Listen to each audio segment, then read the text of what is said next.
Ladies and gentlemen, we are live for another edition of a live commentary for a NASCAR Cup Series race on the channel here this afternoon. The race was postponed almost 24 hours from its original start, but we are prepared for the playoff race at Talladega, more specifically the second race of the round of 12 at the Talladega Superspeedway. It is a bright and sunny afternoon, Talladega, Alabama, on tap for the Yellowwood 500. 188 laps around the 2 2/3 mile racetrack. Cars are already on the track for their pace laps as NBC Sports Network has picked up the coverage. Thank you for all of you guys tuning in right now. Ashton G, welcome to the stream. First one into the chat, I see. And this is going to be exciting as we are just a couple of pace laps away from the start of the green flag. We rolled through the starting lineup yesterday, but we'll roll through it again quickly here today. Denny Hamlin and Kyle Busch will be on the front row for the start of today's race. Hamlin, the defending winner of this race a year ago. Chase Elliott and Ryan Blaney will be in row number 2. Blaney, a two-time Talladega winner in 2019 and then the 2020 spring race there as well. Kyle Larson, Martin Truex Jr. will be in row 3. Larson, the odds-on favorite for the championship to this point so far this season. Truex has had a few wins himself. Brad Keselowski, Joey Logano in row 4. Keselowski won the spring Talladega race earlier this season. Logano, a former winner of the playoff race here in 2015. Kevin Harvick and William Byron will be back in row number 4. Byron with one super speedway win before. Kevin Harvick, he's won here at Talladega. It's been almost a decade, a little over a decade, in fact, since Harvick's last win at the Super Speedway. And in row number 6, it'll be the rounding out playoff drivers in the round of 12 of Alex Bowman and Christopher Bell. Tyler Reddick and Kurt Busch will be in row 7. Matt DiBenedetto and Austin Dillon will be in row 8. Chase Briscoe and Daniel Suarez in row 9, with Bubba Wallace and former Talladega winner Eric Almirola in row 10. Ricky Stenhouse Jr., another former Talladega winner in row number 11, with Michael McDowell, the 2021 Daytona 500 winner, to his outside. Behind those guys, it'll be Ross Chastain and Chris Buescher in row 12. Row 13, Ryan Newman and Eric Jones. Ryan Preece and Cole Custer in row 14. Corey LaJoie and rookie Anthony Alfredo in row 15. Cody Ware and BJ McLeod in row number 16. Behind those guys in row 17, it'll be Justin Allgaier making a one-off start for Spire Motorsports and Josh Bilicki.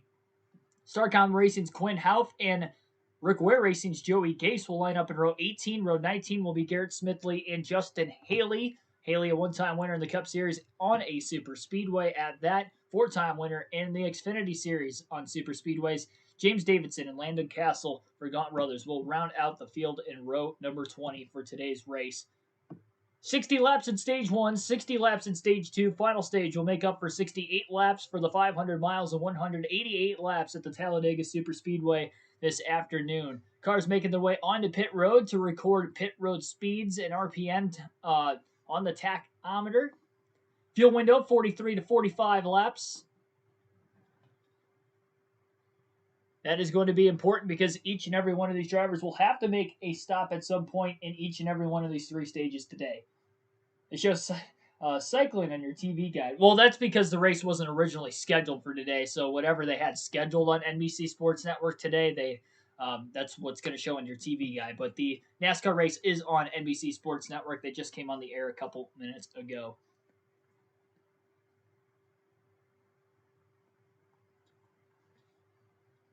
I have Hulu, so it actually showed the race on mine, but if you have cable, that's probably the issue.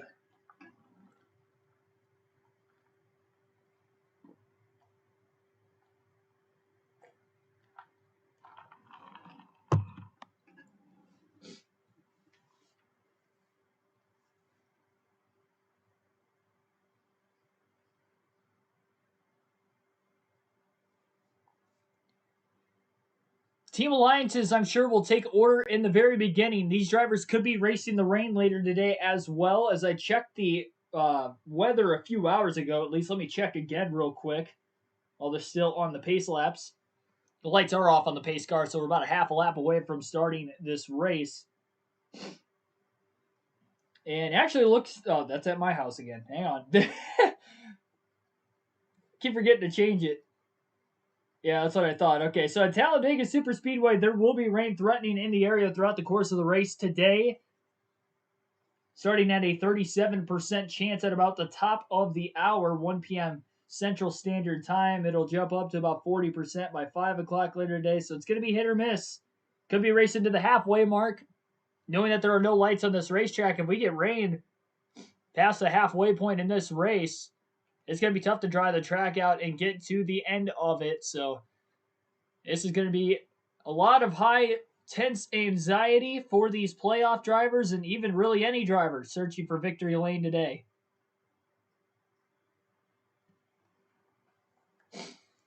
Want to see your guys' picks as they're less than a half a lap away from going green. Actually just making their way off turn 4 as the pace car is about to pull onto pit road. And this race is about to begin as Denny Hamlin and Kyle Busch will lead the field into the Geico restart zone.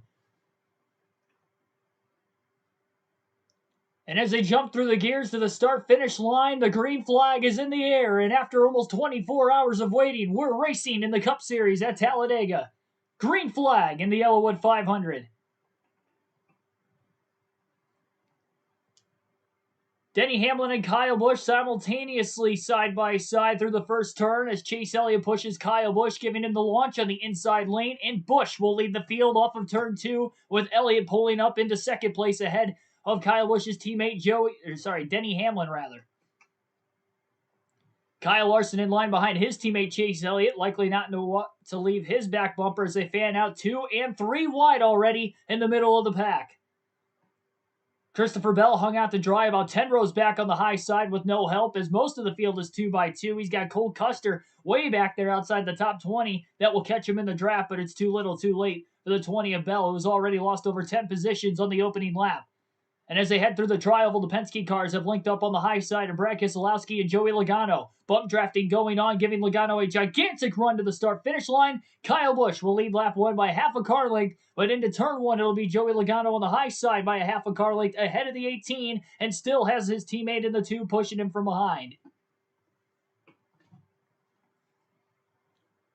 You'll see the live scoring updates lap after lap on your screen here on the channel. And anytime we have a lead change in the race today, that will show. I'm sure we will see a ton of them here today at Talladega, as well as whenever we get cautions, that will happen as well. Competition yellow will be scheduled for lap 25 due to no practice or qualifying this weekend because the race got rained out anyway yesterday. Even if we did have practice or qualifying, we would have seen a cop yellow anyway today. But that will be scheduled for lap 25, and that will be when these teams will pit for fuel for the first and only time of stage 1. Side by side back to the line again, it'll be Kyle Busch by inches leading lap 2 over Joey Logano.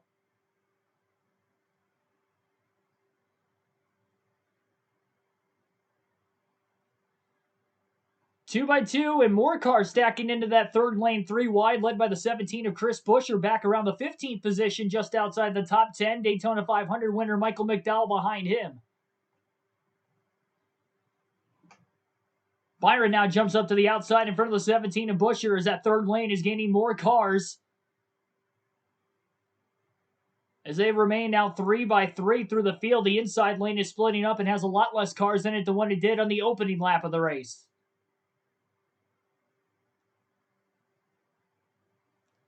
Kyle Busch has now led the first 3 laps at the start-finish line as the inside starts to pull again with the first 2 cars out of lane. Kurt Busch now jumps to the high side, gaining another car as they slowly start to gravitate. Now Blaney will hop in front of Busch with Denny Hamlin in front of the 12. Now Hamlin jumps down in front of his teammate in the middle of the pack of Martin Truex Jr. About 6 or 7 rows off the race lead. Logano will hop in front of his teammate Blaney as they give him a gigantic push, leaving out the other Penske car of Keselowski in the middle, who will try to get to the bottom but can't quite do it, in front of the 14 of Briscoe and behind the 21 of Matt DiBenedetto.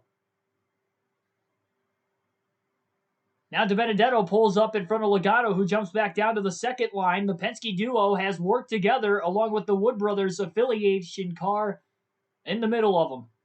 All 4 of those Fords, one to look out for today. Fords have won the first 3 super speedway races so far this season.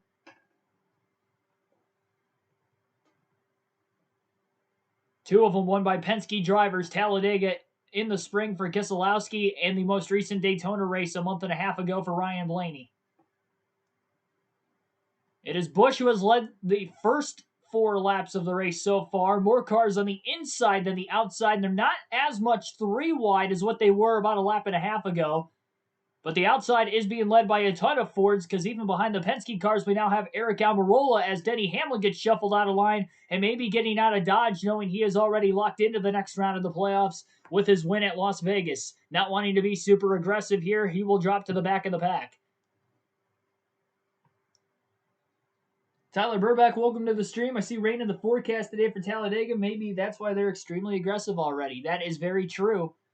And that is likely the case that there will be rain showers in the area pretty much all afternoon long. You can see, although the sun is shining on the track right now, it does look like there's some heavy clouds in the background off of turns 1 and 2. We'll just have to wait it out and see. Magic number will be lap 94. If they can get to halfway, then the race will become official. Means we'll hit the halfway mark before the end of stage 2. Add another 4 to the high side as Kevin Harvick from 4th place on the bottom will move to the top. 3 Hendrick cars on the bottom lane behind race leader Kyle Busch. That would be Chase Elliott, Kyle Larson, and Alex Bowman, with Byron not too far behind him. And we have a new leader for the first time today. Kevin Harvick will lead at the start-finish line, overtaking Kyle Busch with a massive push from the Penske cars behind him, led by Joey Logano. Busch battles back on the bottom as Elliott locks bumpers once again, and they're side-by-side, 2x2 off of turn 2. 18 a little squirrely down the back straightaway with the Chevy linked up behind him. A 3-car duo now on the high side, still locking bumpers between the 22 and the 4. We've seen in races with this Gen 6 style of racing we've seen since 2019 on the super speedways, how much the Fords are able to link up. It just seems like it's almost like the car of tomorrow, where their noses are a lot more flatter than, say, the Toyotas and the Chevys, and that could lead to most of their dominance in these recent years on the super speedways. As mentioned already, they've won the first 3 super speedway races this season.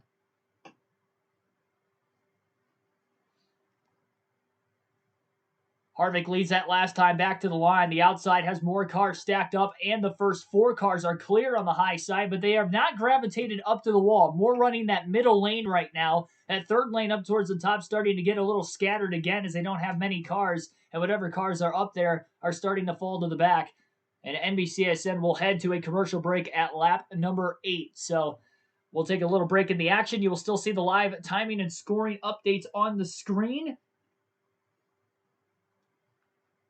Like, share, and subscribe for more daily NASCAR content. We do live commentary for actual NASCAR races, for some NASCAR video game races, and more on the channel. Predictions, post-race analysis, and vlogs at the track. Not typical race vlogs, but race highlight vlogs from the grandstands for the races that I've been going to this season. The few I went to last year when we started the channel, and into the future as well. Still got 1 race I'm going to this season, going to Martinsville here in a couple weeks. And that'll be it for this year until the Daytona 500 in February. So a lot of NASCAR content on the daily on the channel. Appreciate all the support I've gotten from you guys already to this point in just over a calendar year. And we're very close to 1,000 subscribers. That'd be awesome if we can get there by the end of the day. And hopefully you guys are enjoying not only the commentary, but if you are watching the race, it is on NBC Sports Network as well.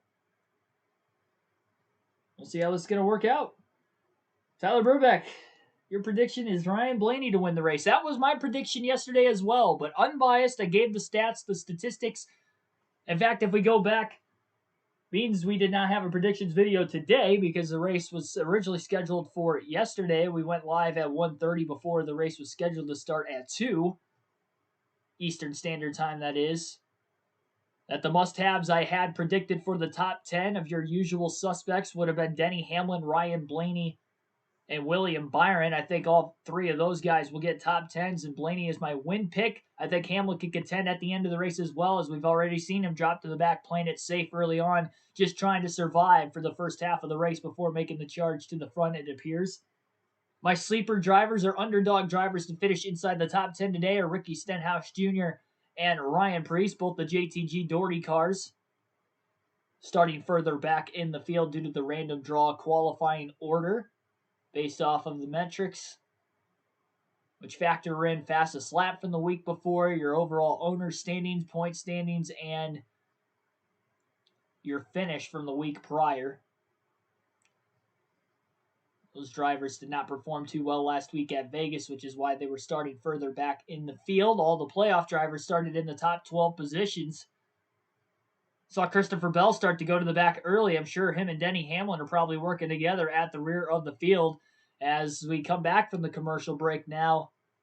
On NBC Sports, coming to lap 12 of the start-finish line, a third lane is forming once again on the high side. They've tried to get it going a couple times, but they haven't really been able to make a whole lot of momentum with nothing more than really 5 or 6 cars for the majority of this opening laps of the race. As Matt DiBenedetto makes an aggressive move to the inside to try and pass affiliated teammate Joey Logano. He does have a Ford on the inside of Eric Almirola, who has won at Talladega before, and Almirola will now push the 21 of DiBenedetto to the inside of Kevin Harvick into turn 3. DiBenedetto will pull clear of Harvick, and he will lead for the first time today. Assuming he can lead back to the start-finish line, it'll be the first lap led for Matt DiBenedetto and the Yellowwood 500 2021 edition. He led coming to the white flag in each of the last 2 races at Talladega, trying to lead going to the checkered flag here today. Aggressive in the nature that they have been 2 and 3 wide from the very get-go of the race. They are bump drafting, but we haven't seen aggressive blocks either. Very patient, at least with the drivers at the front of the field so far, which is not what we saw a year ago in this race, where we saw aggressive blocks really from the drop of the green flag all the way to the checker. Your 2 sleepers are Austin Dillon and Ross Chastain today. That could very well be. Especially for Austin Dillon. He's had some really good runs on super speedways this season. Got a dual win at Daytona earlier this year. Top 5 in the Daytona 500 as well.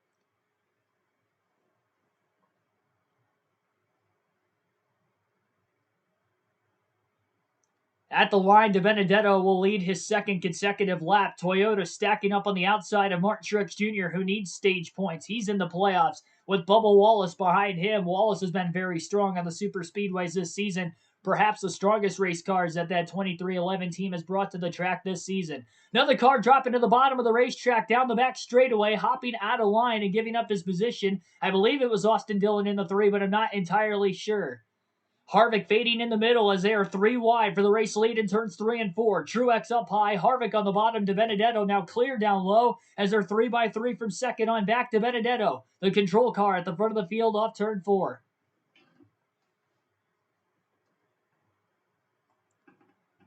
At the start-finish line, Wallace giving Truex another shot. Who will lead this lap as they're 3x3? I believe it was Kevin Harvick at the line in the middle who was able to lead the lap.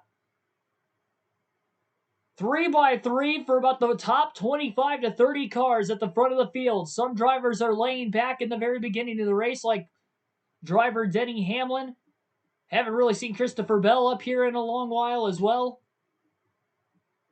Definitely see multiple different strategies, whether it's the playoffs or the regular season when it comes to these Talladega races.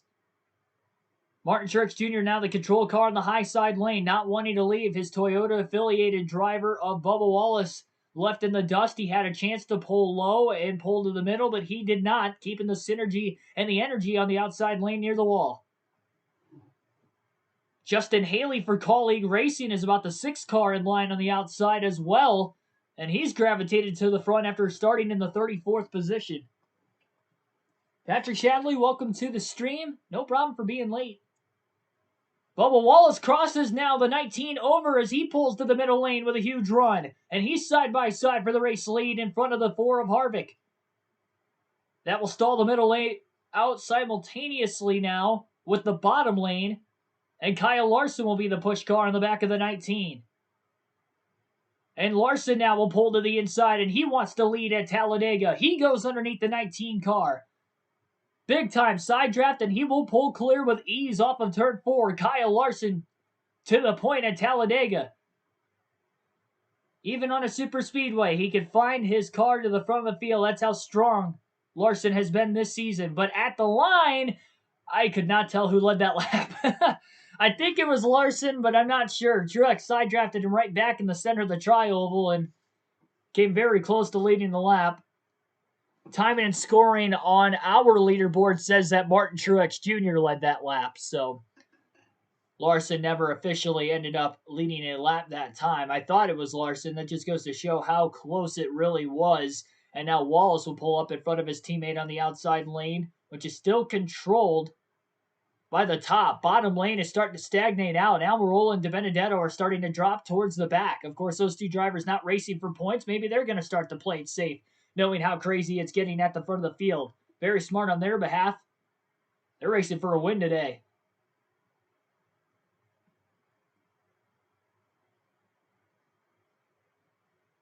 Competition yellow coming out in about 7 laps.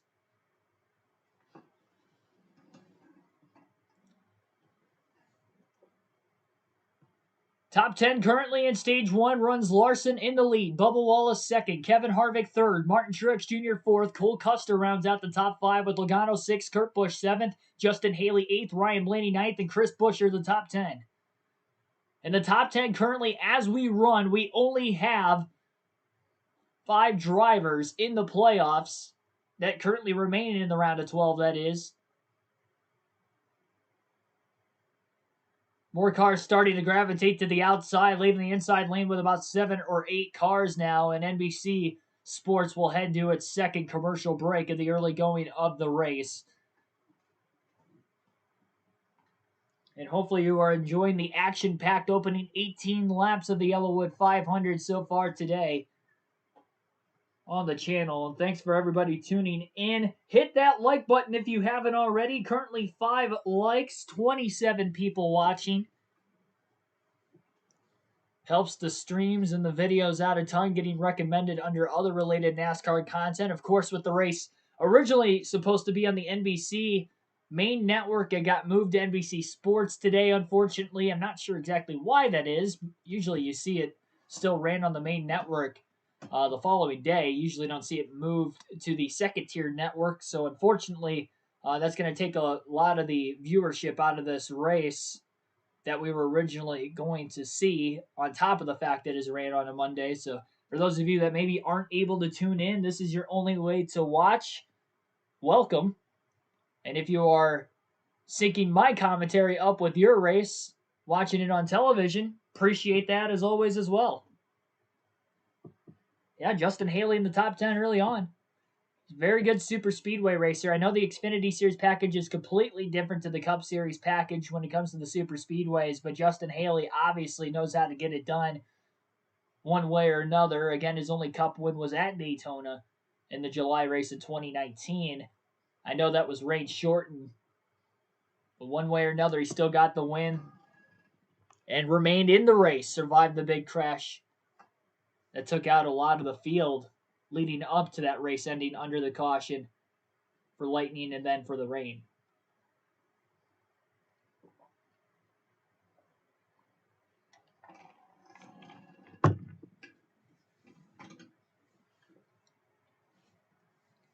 Cole Custer looks like he has just grabbed his first lead of the race in front of his teammate Kevin Harvick. Custer's had an abysmal season, to say the least. At least Almirola was able to turn it around for a short point. You cannot say the same for Custer.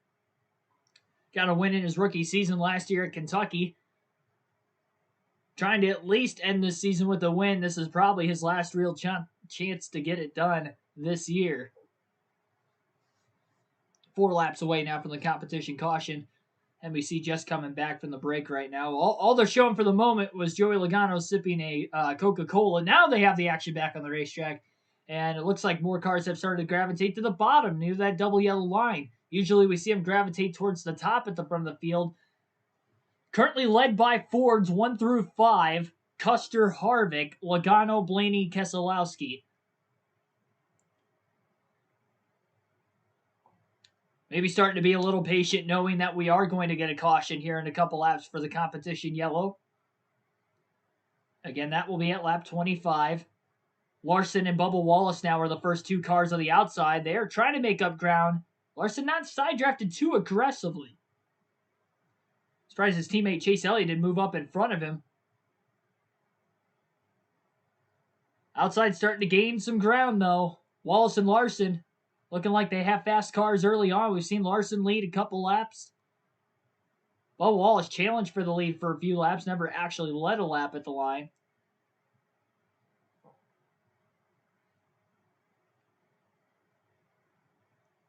Only one car a lap down right now. That would be James Davidson. Joey Gase may go a lap down before the competition yellow, as he has no drafting help around him. The free pass will be awarded to one of those two drivers, whoever would be the first to lap down. As of right now, the only car a lap down would be Davidson. Larson and Wallace lost a ton of ground as they moved to the third lane on the high side, which now only has 4 cars of Larson, Wallace, Kyle Busch, and Christopher Bell. Busch, Bell moved to the bottom, leaving Larson and Wallace on the top, losing more ground. Now, Bell will let his affiliated teammate Wallace in, but not Kyle Larson.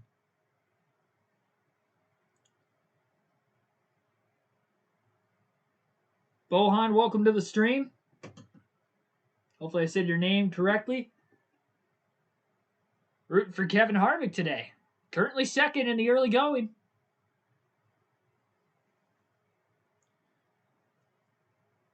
Currently off to a strong start. Once all the lead lap cars cross the start-finish line at lap 25, that is when we will hit the competition yellow. The field is coming up on Joey Gase, who is off the pace, running up at the high side of the racetrack. We'll see if the comp yellow is not going to wave because he's on the lead lap for now, and they are 3 wide in the middle of the pack, closing in on that 53 car. He's trying to keep it all the way up near the wall and out of the way as they try to funnel in behind him. Big momentum coming from the 19 of Truex as he pulls down. They split him 4 wide for a quick moment down the back straightaway, but they'll get by him quick enough, and Gase will now be in the free pass position for the competition caution, which will come out in less than a lap. Custer still out in front of his teammate Harvick. Kurt Busch gaining ground on the high side with his teammate from Chip Ganassi Racing, Ross Chastain, behind him. And now Elliott will pull up in front of the one, trying to gain a couple more spots before the competition caution to break up the Penske crew.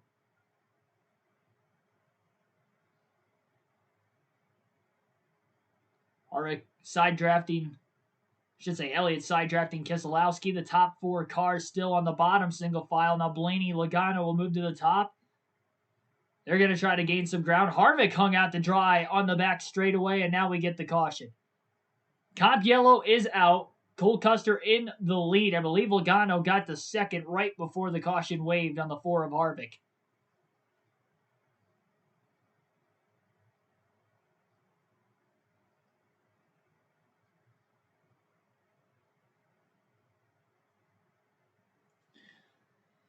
Truck race, a meme, someone caused a big one by Arca breaking it. They caused the big one by Arca breaking it? Or they were... I don't remember anybody causing one because of Arca breaking it. I think... I saw the clip of Jennifer Jo Cobb Arca breaking into Parker Kligerman in the grass, but that was well after the wreck already started. If that's what you're referring to.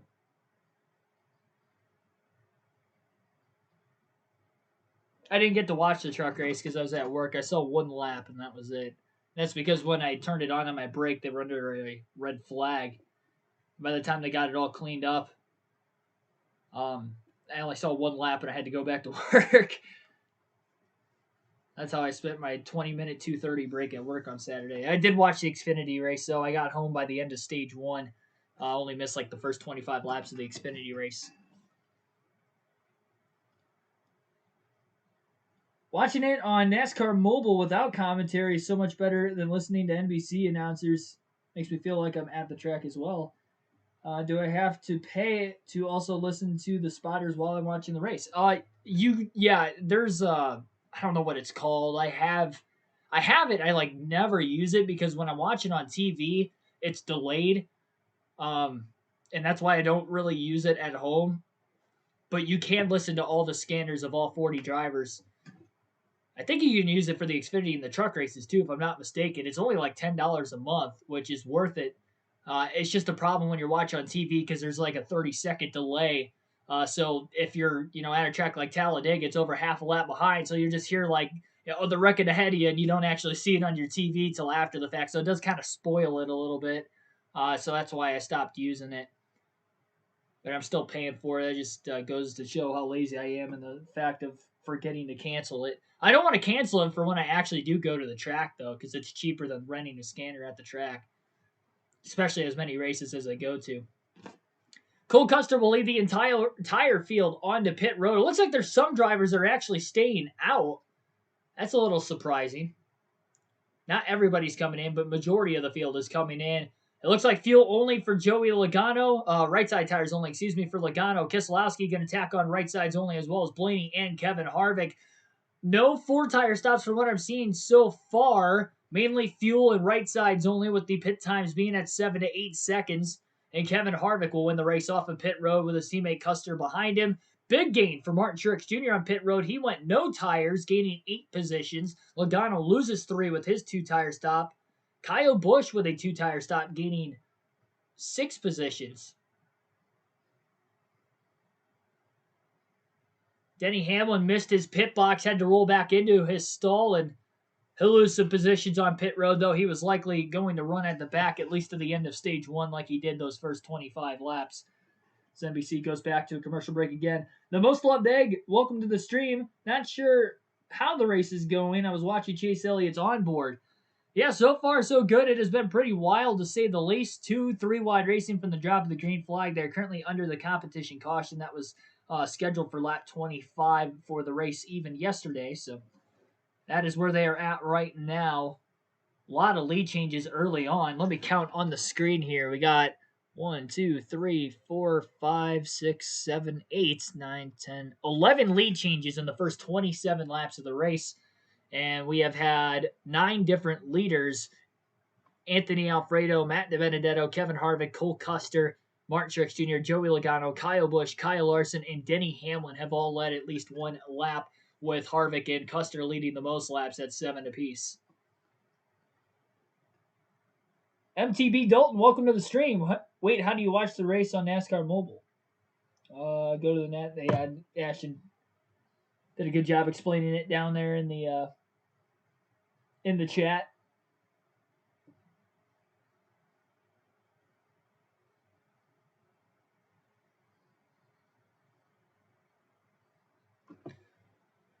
I think YouTube usually has like an onboard driver camera too. I don't know if they do now because the race got moved to a Monday. I don't know why that would affect it, but usually for bigger races, they have an onboard camera available to watch on YouTube. Like at Bristol, they had Harvick's, which was coincidental because he was in the shot of winning the race, and of course the issue between him and Elliott in that race. That probably would have been pretty fun to watch if that was your only way to be able to watch it. Len Long, welcome to the stream. Chase pits a second time and took left side tires. Gotcha. You listening to the scanner to find that out? Well, see, also, I'm on Hulu, so there's a little bit of a delay here. So if you wanted to sync my commentary up with watching at home, you'd probably have to pause your television for about a minute. Well, maybe a little longer than that because there's a delay with Hulu. It's like a minute off of like cable, and that's why it's as cheap as it is. But I recommend it because it's that much cheaper than cable. On top of that, YouTube's got like a 30-second delay from what I'm saying before you guys are able to see it. So it will be about a minute and a half behind between Hulu and YouTube combined. Watching Chase's onboard on YouTube. Gotcha. Okay, so they got Chase's onboard on YouTube.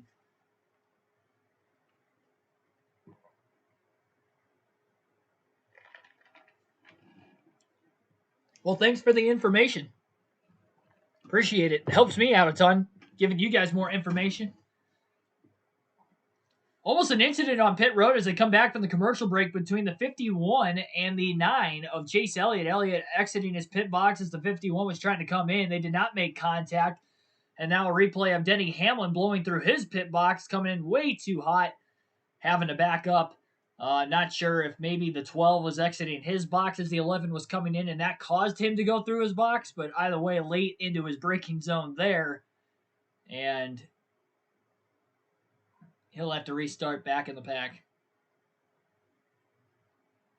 And obviously Elliott will too after coming down to get left side tires. So the 53 car, again, did get the free pass during the stage break.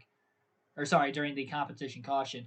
We'll have 31 laps to go in stage 1 when they go back green at lap 30. Pace car will pull on to pit road, taking the big left-hand turn. This will leave the Stewart-Haas cars of Kevin Harvick and Cole Custer at the front of the field with Blaney and Truex in row 2. Into the Geico restart zone. Green flag back in the air in the Yellowwood 500. Kevin Harvick with a great launch. Custer's going to let him into the inside. Likely team orders to let that work out, but now the one of Kurt Busch could give Truex a massive push trying to get the high side with the Stewart-Haas cars, who are still not yet linked up. Harvick pulled down in front of Custer, but Custer is not pushing Harvick. He's too far behind him, and here comes the 19 off turn 2 for the lead.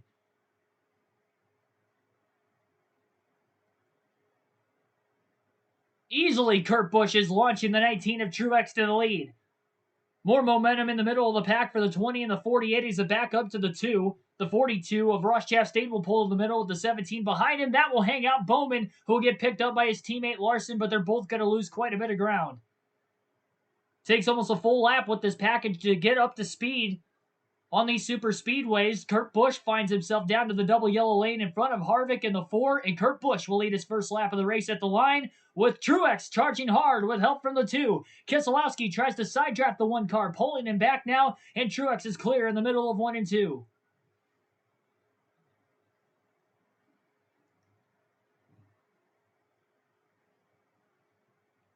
Kurt Busch, Harvick, and Custer lead the bottom lane, while the top lane is led by Truex, Keselowski, and Bell.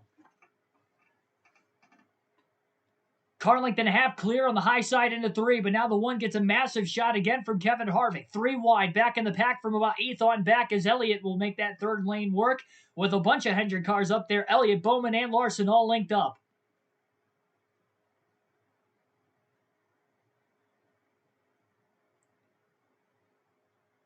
Kurt Busch, the control cars that get back to the start-finish line. He'll lead 2 laps consecutively now. 29 laps to go in stage number 1. Truex moves back up to the high side as Austin Dillon changes lanes from the middle to the bottom. A lot of lane changing going on in the middle of the pack.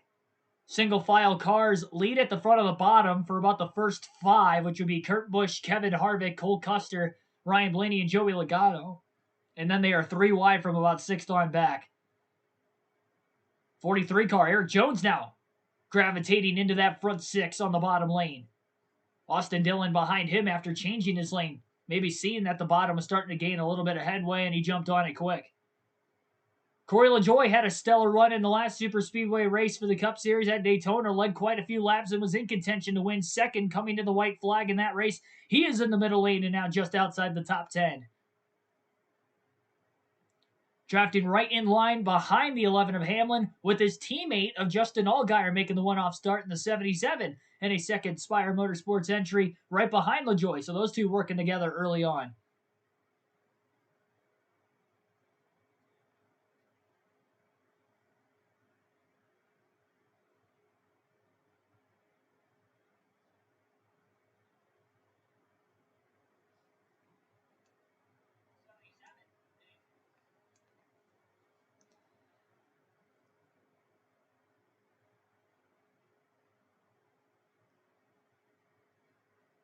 Currently 5 drivers inside the top 10 that are in the playoffs. Denny Hamlin has gravitated himself now just outside the top 10, currently in the 11th position on the leaderboard. Despite dropping to the back before the competition caution, he's back on the attack again. All he's racing for today is playoff points, which would be for winning a stage or winning the race. As we get closer and closer to the end of the stage, they're starting to stack up on the outside. LaJoie is stuck in the middle, almost gets sandwiched between the 18 and the 42. They widen out a little bit more as they enter the corner. And now the 1 of Kurt Busch is hung out to dry with the 4 drivers of Harvick, Blaney, and Logano, and Harvick will get to the lead off turn 4. With a random Chevy mixed in between all those Fords in the front 5 on the bottom, that Chevy would be Austin Dillon. Toyota lines up behind him with Denny Hamlin moving up to 7th place, and Kurt Busch will lose about 8 positions that lap.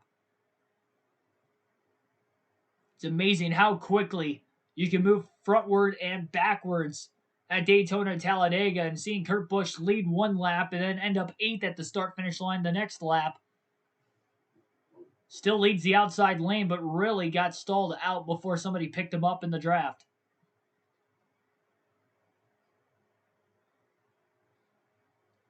All about timing when it comes to these super speedways. When do you time the run? When do you time the block?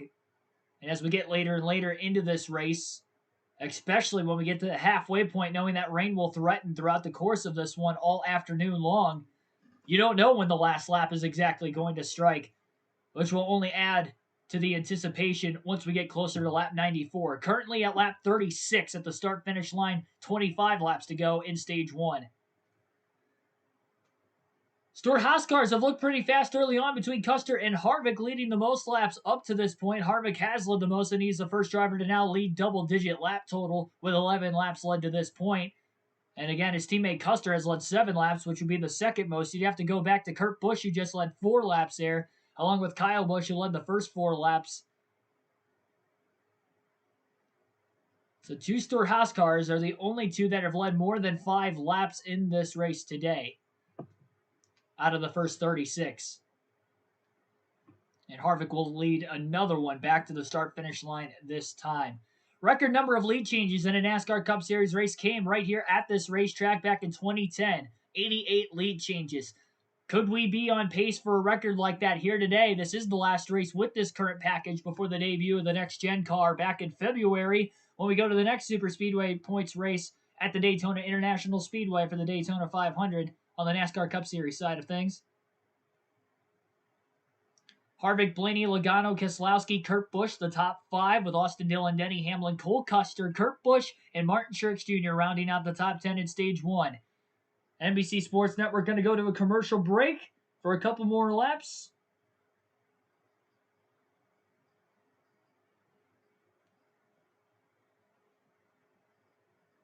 Just want to try to look at the chat a little bit more just so I don't get anything spoiled. So if I don't look at the chat too often during the green flag runs because I'm trying to do the commentary as best as I can, for those of you that can't watch the race, giving you a full description of what is going on, especially with this race being ran on a Monday.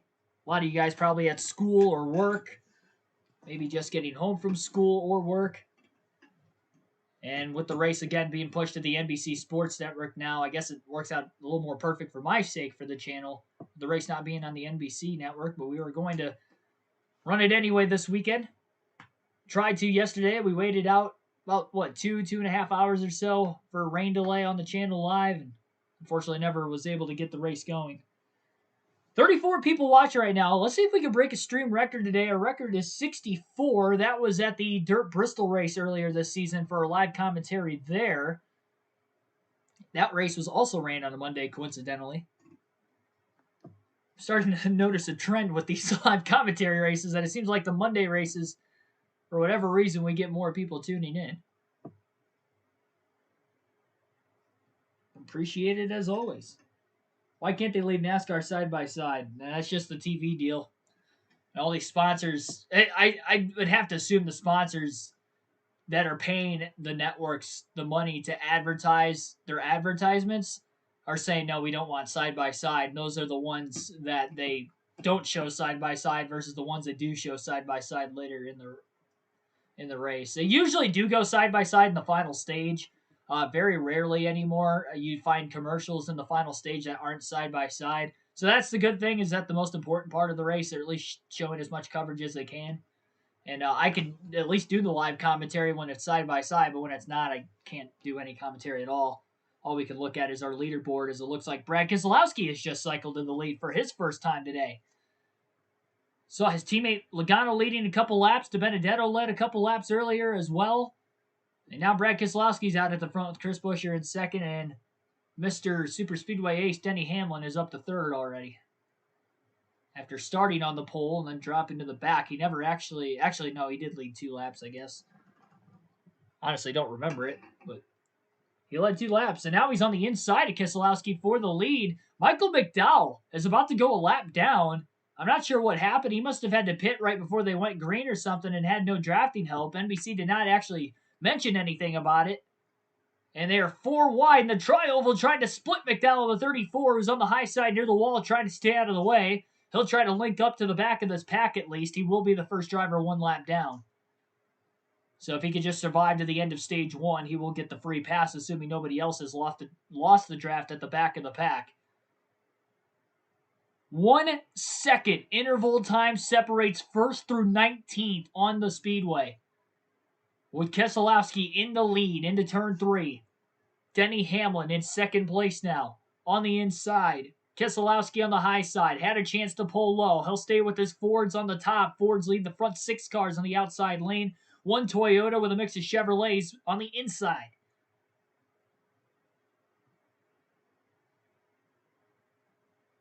And Hamlin will lead that lap at the line now. We've seen the big ones strike in these playoff races at the end of the stages. In fact, last season in the playoff race at Talladega, we saw a wreck, and the only wrecks that we had that were big were all at the end of all 3 stages. Of course, at the end of the race, but then a stage caution had actually ended the first stage. The second stage was ended under yellow as well.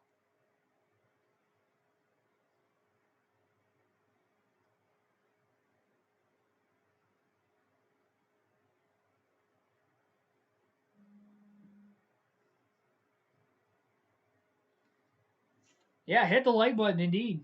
8 likes right now. 32 people watching. I think we had as many as 36 there a couple seconds ago during the commercial break.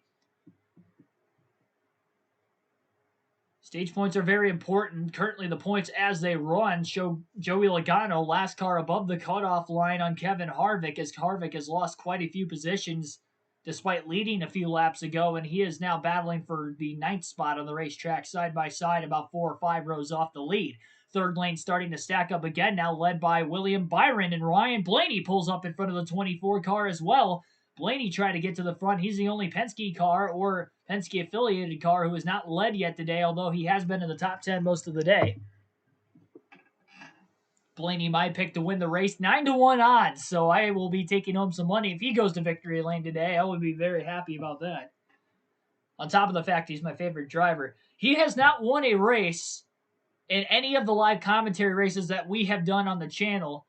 The 2 weeks that he won, I got to see him win in person at Michigan, so we didn't do the live commentary for that race. And then Daytona, I didn't have enough time to do a live commentary for that race, so I just watched the race from the comfort of my own home, and then watched the race from the comfort of my own home at Atlanta earlier this season as well. Because I think at Atlanta this year we did the Xfinity race that weekend, I think was what it was. And then we did the Xfinity race at Daytona too. So we've just not done the Cup races on the races that Blaney has gone to victory lane if I didn't see him win in person.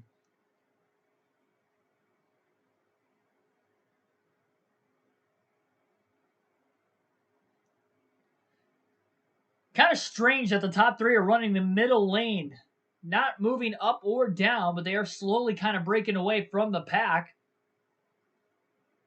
All Fords, and they go to the high side. No surprise, considering they had 2 Fords of Harvick and Blaney in line up there. That let them back in.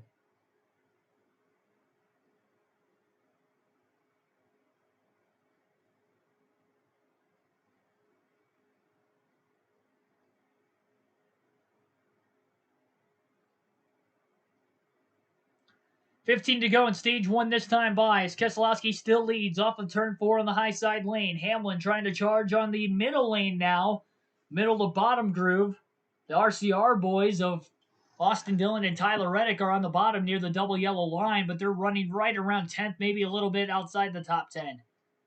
Reddick scored in 16th, so they are a little bit outside the top 10. Not as many cars on that double yellow line right now, really only about 5 or 6, and they're too far back to sort of gain any other sort of momentum.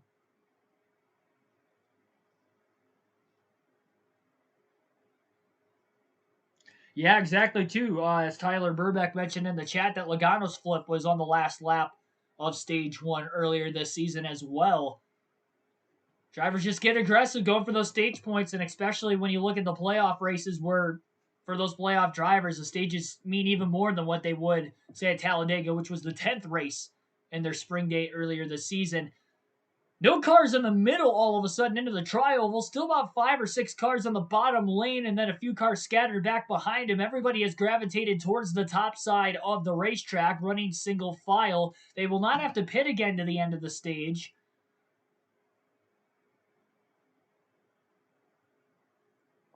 And even at the back of the pack, all the drivers that are strung out are running the high side lane. So all of a sudden it has turned into a conga line on the outside of the track with everybody trying to find their way in. And the odd man out is going to be the 48 of Alex Bowman. He can't get to the outside. The 42 of Chastain is well stuck on the bottom. That is troublesome for Bowman, who needs stage points. He comes in below the cutoff line as it is and has shown 33 points to the negative as they run currently. Couple lap cars coming up on the outside, so now they'll jump off the top down to the bottom. But with Fords rounding out the top 5, they don't want to break the field up. They want to control the stage for their own for the moment. William Byron will lead the Chevy and the Toyotas down to the bottom. At least try to, and now everybody else moves to the top. That's going to hang the 24 out of Byron. Denny Hamlin further back, still drafting down low as they file out of line with the lap car still splitting the field up. NBCSN will go to their final commercial break for stage 1 with 13 to go in the stage, and we'll pick up the commentary when they come back. 40 people watching right now. We're getting closer to our record, slowly but surely. And 11 likes right now. Hit that like button, subscribe for more daily NASCAR content. As it is getting intense. I mean, it has been intense since the drop of the green flag. It's getting more intense now that we're close to the end of the stage. They just started going single file for the first time today, just trying to take care of their equipment. But for those drivers outside the top 10 that are in the playoffs, those seem to be the only drivers that are still trying to get something going back in the pack, but they can't get enough cars down to the inside lane to follow with them. Which, if you're a non-playoff driver, why would you want to race aggressively this early in the race? There's really no incentive to for you. And that is hurting these playoff drivers that are outside the top 10.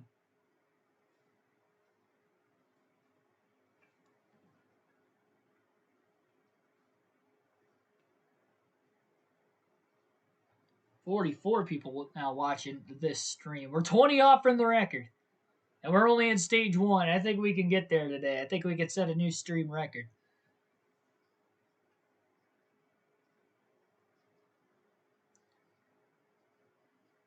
Again, you can see the live leaderboard on the screen even during the commercial breaks. When they were 2 and 3 wide back in the pack, it was a 1 second gap from first back to 18th.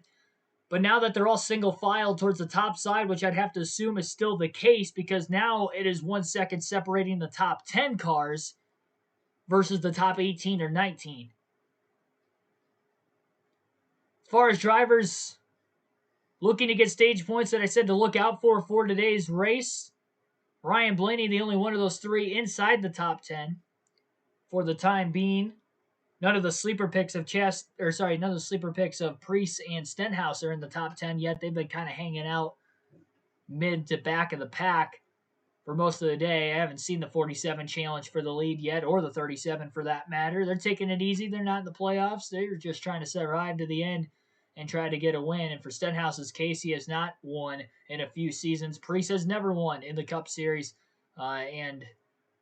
Yeah, we'll just have to wait and see, though, by the end of this thing, how things will shape up. NBC Sports is back. Still gravitating on the outside. One car going to pull to the bottom lane, trying to gain some ground all of a sudden, and passes about 3 or 4 cars, which tells me he likely has help from behind as well. I'd be shocked if he didn't have any help. Now the camera's not wide enough, and I can't tell if he's got help or not, because he is far enough back in the pack. And I believe it was Chase Elliott who hopped to the bottom, and he does have about 4 or 5 cars behind him. Again, not surprising that it is a playoff driver. One thing I noticed in the super speedway races earlier this year that we'll probably see today is that the lack of Toyotas in the field seemed to work with the Chevrolets, when it came to green flag pit stops, when it came to drafting, and I'm sure that's going to be the case again today. On the bottom lane, there's nothing but Toyotas and Chevys, led by now Tyler Reddick on the bottom. More cars will hold on to the bottom lane with 9 to go in the stage, and they're starting to form 2x2 again. A big move at the front of the field now by Kyle Busch. He wants a chance to win the stage. And Kyle Busch will now hop out of the top lane, leaving just the top 7 cars on the outside. Bubba Wallace hops down in front of him. Blaney, the first Ford down to the bottom to control. And the rest of the Fords in front of him will pull down as well. Blaney, the black car for the other Fords in front of him of Harvick, Logano, Buescher, and Keselowski. And now Justin Haley in the 16 for Colleague Racing leads the outside with Kurt Busch behind him. 3 wide to the outside. And they're stacking up again, and all of a sudden, after only being single file for 6 or 7 laps, we're back to 3 wide at Talladega. 7 to go this time by in stage 1. Keselowski has led quite a few laps consecutively now and is 1 lap away from tying Harvick for the most laps led in stage 1. Chris Johnson, welcome to the stream. We got Truex, like my pick. I personally don't. Truex has not finished in the top 10 in the last 11 super speedway races at Talladega. So the last 11 Talladega races, he has not finished in the top 10. And in fact, he has not finished better than 20th in the last 10 super speedway races at Talladega. So I don't like the odds of Truex, but it is Talladega after all, and you never know who could win. But if he's your favorite driver, I wish him the best of luck for your sake as a fan. Keselowski moves to the top, not enough room. And Chris Buescher will move to the bottom with the lead. Logano did not go with his teammate. He decided to go with the 17 car. Of course, coming into the race, the 2 and the 22 were the first 2 drivers above the cutoff line. 4 points and 6 points above were those 2 drivers respectively. So they are racing each other just as much as they have to work together now that they're at the end of the stage. They will work together until the final couple laps of each stage, as you see right now. It looks like there's some sprinkles on the camera. Hopefully it is nothing more than that. They do stay green for right now with 6 laps to go in the stage, but they are 3x3 at the front of the field. I really hope it doesn't start raining on these guys going at 190 plus miles an hour in the draft. Bump drafting is super aggressive right now at the front. Harvick pushing Logano on the bottom.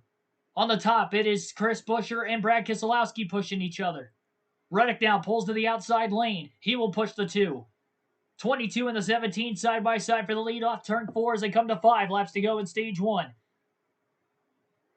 Not as many cars at the front of the field on the top side. That will give Buescher the lap led at the line with Keselowski in second. Elliott pulls to the high side now on Kurt Busch. Lane changing going on all over the place. Reddick pulls to the top. Keselowski stuck on the bottom. The 17 leads, but he's got a big advantage. That's going to give a lot of drafting help behind for the 2 and the 8. And here comes Tyler Reddick off the exit of turn 4, but now he has no help as Elliott pulls to the high side. Reddick pulls to the top as well, but it was a little later. Elliott gets sideways as he gets pushed by the 48 of Bowman, but he keeps it straight down the straightaway. Almost turned the 9 car around that time into turn 3.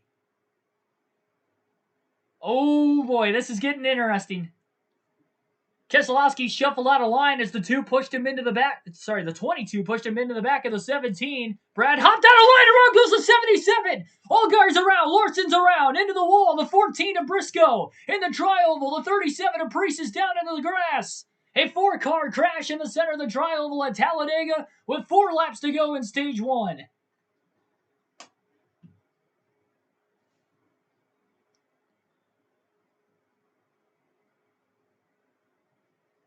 Huge damage on the 77 of Allgaier, making his one-off start for Spire Motorsports. And the only playoff driver collected in the accident was the guy who has dominated most of the year, Kyle Larson.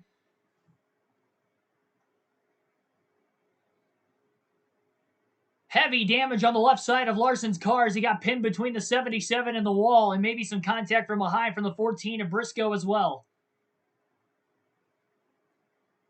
William Byron was pushing the 77 of Allgaier in the center of the tri-oval. Didn't look like he hit him square enough. Got more on the right rear corner panel, and it was enough to turn the 77 around. Nowhere for the 14 of Briscoe to go. Larson goes sliding into the grass with heavy damage. Priest also went into the grass, but I don't think another car hit him as long as the splitter didn't get torn up in the wet infield from the rain yesterday. I think Priest is going to be all right to continue through. Our first caution for incident with 4 laps to go in the Yellowwood 500 at Talladega.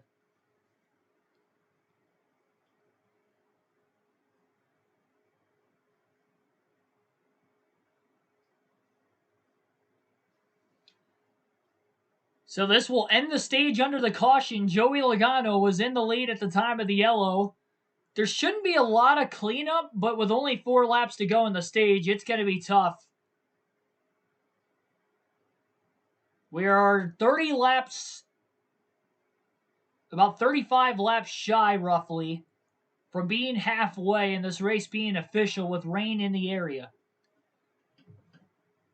We don't know what lap could be the last, and I mentioned about 5 laps before the accident that we usually see accidents at the end of the stages on the super speedway races, especially the playoff race at Talladega in recent years, and that was the case here, and it looks like stage 1 will end under a caution. Luckily, it was not a big crash, only 4 cars collected in the accident. As you see down towards the bottom of the screen, the 4 drivers collected in the wreck were the 5 of Kyle Larson. He was the only playoff driver collected. It shows the 24 of Byron was in the accident. He didn't really have any damage. He was just bump drafting the 77, which started the 3-car crash. It doesn't have the 37 of Priest on the screen, but I did see him slide into the grass further back. So he must not have any damage, I'm going to assume is the reason why. The 24 Byron shouldn't have a lot of damage, but the 3 cars that do have significant damage are Larson, Briscoe, and Allgaier. Allgaier with the most. He is done.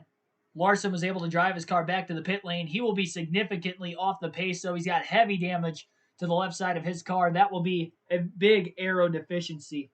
And we now have a new stream record, 65 people watching, breaking our Dirt Bristol race record with the live commentary there of 64. Appreciate all you guys watching right now. Like, share, and subscribe for more daily NASCAR content. Still only 12 likes. Hit that like button if you are watching right now. 68, why not? Let's just add on to it. Let's see triple digits for the first time today. Just getting to the end of stage 1. Hopefully we can get all 500 miles in, but we are under yellow, and it looks like the rain may have picked up at the Talladega Superspeedway under the stage 1 caution. They have not quite gotten to the green, white, checker flag yet, but it looks like they will in a couple laps. But it does look like the track is dampening once again. Caution came out right before the rain got significant. That had really no cause of the accident. It was the 24 of Byron who had pushed the 77 of Allgaier more towards the right rear corner panel of the race car. The only damage on the 14 of Briscoe looks like it's towards the left front as it is kind of sheared off the rear bumper cover, the 77 rather, of the Spire Motorsports Chevy of Allgaier.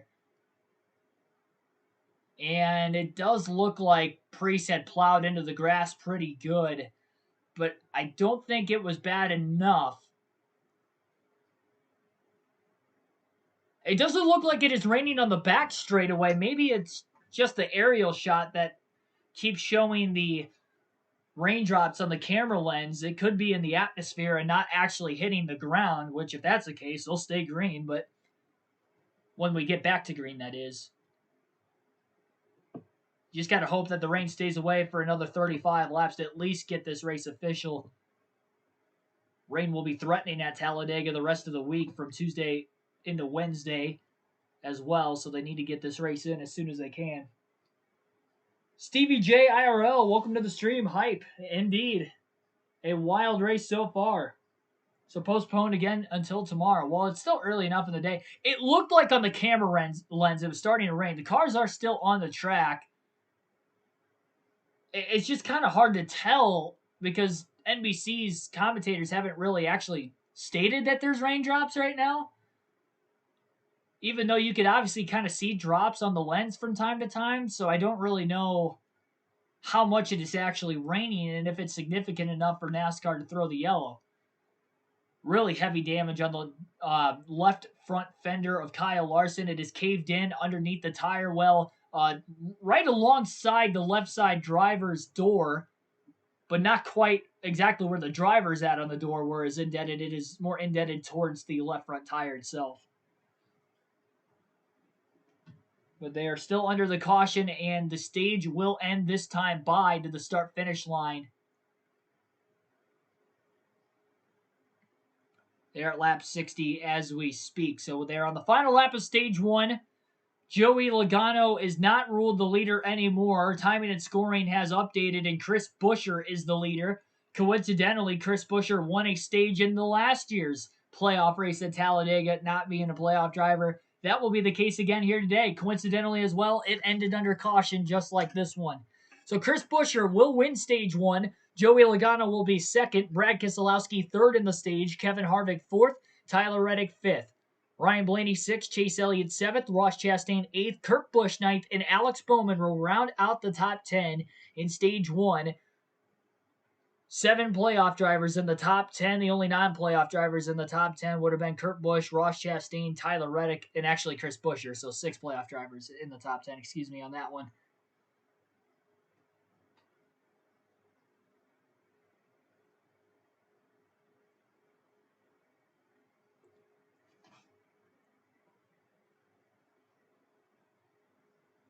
Talladega is about to get engulfed in heavy rain in the next 30 minutes. Hopefully that is not the case. I'm hoping it dissipates and it splits the track. They only have to get to lap 94. I mean, that is possible to get to lap 94 in a half hour if we get a lot of green flag laps. We saw the intensity pick up at the end of stage 1 with the stage points, knowing that we could be 30 laps away from the finish of this race, depending on when the rain comes.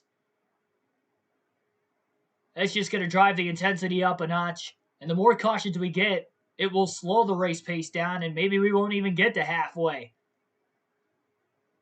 This is the first caution for incident so far, but I'm sure it will likely not be the last. 95 people watching right now. My goodness. Thanks for everybody tuning in. Benny Cute, welcome to the stream. Chris Buescher has won stage 1 indeed at Talladega. He will officially get to the start-finish line this time by to win the stage. They were trying to push start the 5 of Larson, who is having troubles getting going, and it looks like he is going to lose a lap on the racetrack.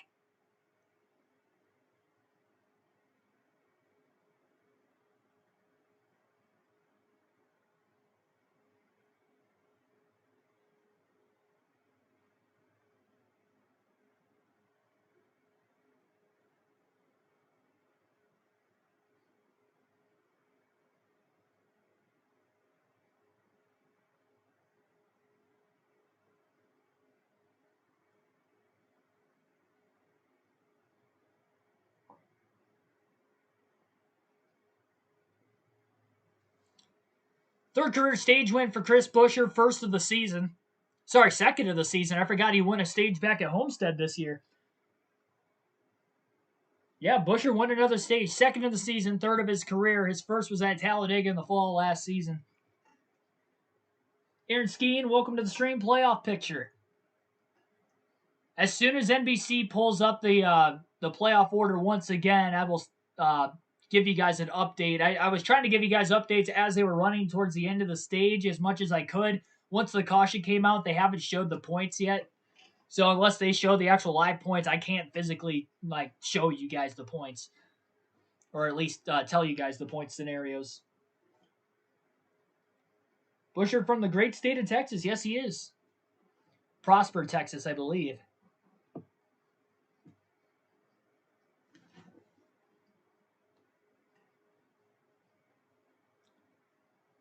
So a new stream record on the channel. We had 96 people watching. Thanks for everybody tuning in.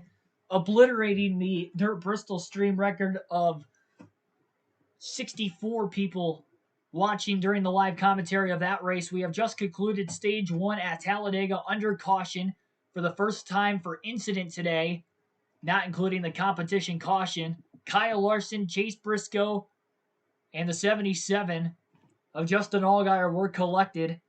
Allgaier is out of the race. I'm not sure if the 14 of Briscoe is still in. Larson trying to get that car fixed and back on the track under minimum speed. It's going to be tough. And this could cost him in the points, obviously, with a lot of playoff drivers getting stage points that time. Field is led onto pit road. We'll be seeing pit stops under the caution flag. 4-tire change for Joey Logano into his pit box right now. Same will likely be for Brad Keselowski and most of the field, considering that everybody had taken right side tires during the competition caution earlier. Those drivers that took 4 tires earlier will probably take 2 this time around. Or they'll all just take 4 anyway. It looks like they're all just taking 4 anyway, so never mind on that. Winner of the race off in pit row will be the 4 of Kevin Harvick. Logano will come out in second place. Keselowski in fourth. 2-tire stop for Denny Hamlin, gaining him 19 positions in the pits. Poor Chris Buescher, who won the stage, loses 4 spots on pit row with a slow stop. He was the biggest loser of the top 10. And we had a few drivers stay out of the pits that time. Ricky Stenhouse Jr. and Matt DiBenedetto stayed out of the pits. They are 1 and 2 on the scoring. Daniel Suarez stayed out of the pits, as well as Cody Ware, Anthony Alfredo, Ryan Newman, Ryan Preece, who maybe end up coming to pit road because he had spun. So the top 7 cars briefly stay out of the pits. We'll see if any of them will pit this time. I think Cody Ware will probably end up pitting this time. Anthony Alfredo will probably pit. And Ryan Preece, I'd have to assume, would be drivers that will pit the second time through, especially Preece if he had any damage from his spin involved in the accident. TRG Eternal Tornado, welcome to the stream. Number 95, welcome to the stream. What happened? Got a call. I was watching the race and missed what happened. So the 24 of William Byron was pushing the 77 of Allgaier. They were 3 wide in the middle lane in the center of the tri-oval. Byron just didn't link up correctly with the back of the 77. He kind of hit him more in the right rear. That turned the 77 into the outside wall. But because Larson was on the outside of those guys, it turned him right into Larson, right into the driver's side door of the 5 car. And then the 14 of Briscoe, who was behind Larson, had nowhere to go. Those are the 3 cars collected with significant damage. Everybody else made it through unscathed. The 37 of Priest spun through the grass. I don't believe he has any damage. He is still in the race.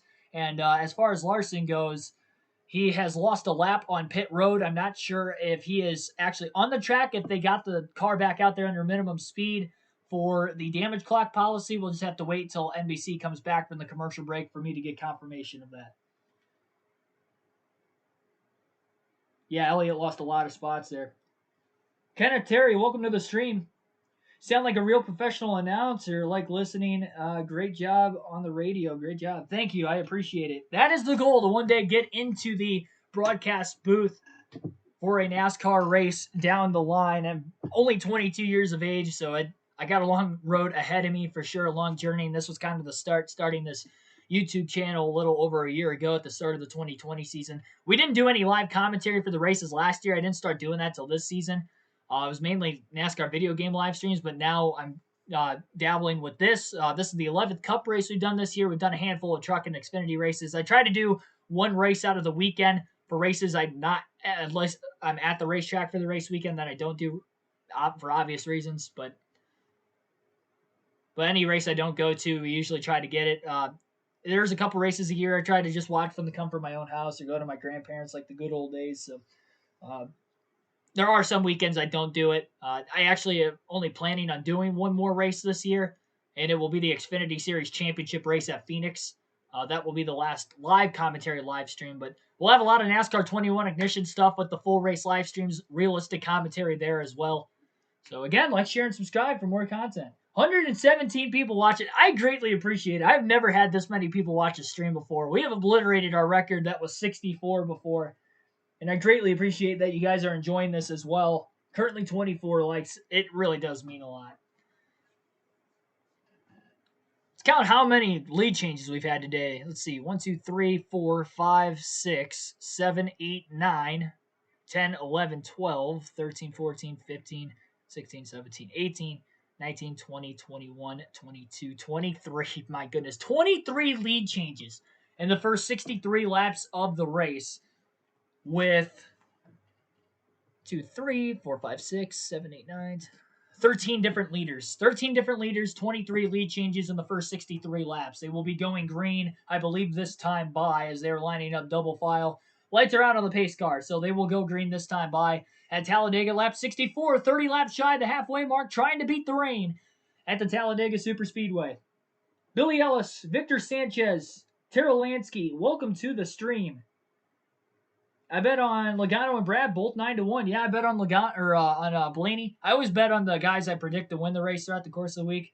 I am not biased. I know I'm a big Ryan Blaney fan. You see me wearing the Blaney gear, but I am not biased. He is a really good super speedway racer. He just won the last super speedway. He's got 2 wins at Talladega. He's won 3 of the last 8 super speedway races in the Cup Series with this current rules package for the Cup Series as well. 14 of Briscoe and the 5 of Larson are still in this race. They're heavily damaged, and they'll probably end up drafting with each other, in all honesty. For Larson, he just needs to stay in this race as long as he possibly can and try to survive. We have not seen a scoring update with the points yet. Still waiting on that. Larson is also a lap down. He did not beat the pace car off of pit road while repairing that damage, so he is currently outside the top 30. Kevin Harvick at the rear of the field with a pit road penalty likely. He will restart in 31st after finishing 6th in stage 1. At least he was able to get the stage points before dropping to the back. 100 to win. Oh, man, I didn't put that much money down on Blaney. I put 30 down. I put 30 down to win 300. Badine Dale, welcome to the stream. Great work, mate. Feel like I'm listening to horse racing at the same time it's NASCAR. Yeah, I don't have any color commentators to feed off of, so I guess it maybe does sound kind of like a horse race. Coming out of the 4th stable.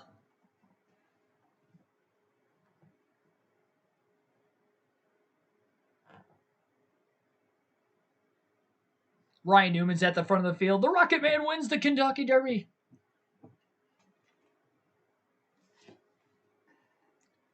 Yeah, rain has been threatening at the racetrack. It has been sprinkling off and on throughout the course of the race, but nothing major to cause them to throw a caution. Hopefully we can get this thing in at its fullest, at bare minimum, at least get to halfway to make the race official this afternoon. Green flag back in the air. Logano, the control car, on the restart on the inside of the racetrack. Denny Hamlin on the outside. 3 Penske cars on the bottom as they push Logano to the lead into turn 1. Keselowski clear as well. Blaney not quite clear in the 11 of Hamlin, who is getting pushed by the 17 of Buescher.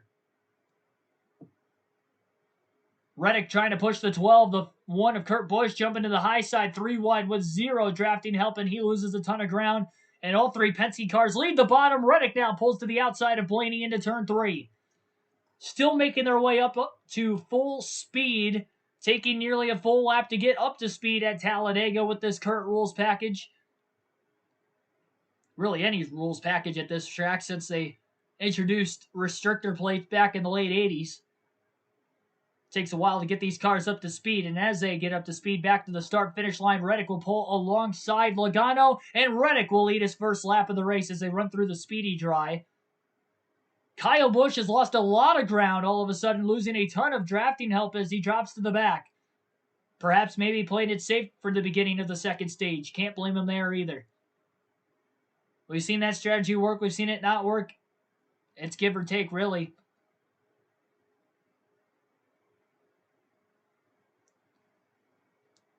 Ford's dominating the early going of the race, winning stage 1. We have seen that a lot in the super speedway races this season. Best NASCAR heat, I think it's NASCAR Heat 4, personally.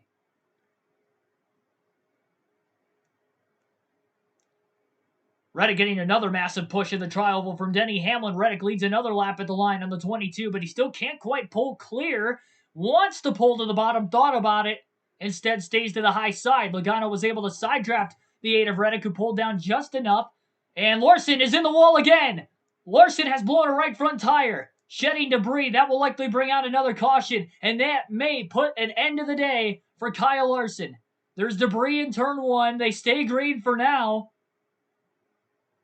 And now the caution will wave as Tyler Reddick had a nose out in front of Logano, it seemed. The tire has blown on Kyle Larson. Heavy debris shedding off the right front of that race car. And now he has to nurse it to pit road again and repair the right side of the car. First the left side was damaged, now the right side is damaged. He is currently sitting 31 points above the cutoff line. But at the same time, too, we have a non-playoff driver leading the race. Who knows what that would look like if a playoff driver below the cutoff line were to win. And we are also not at the end of stage 2. So we still got stage points to award before the end of the race.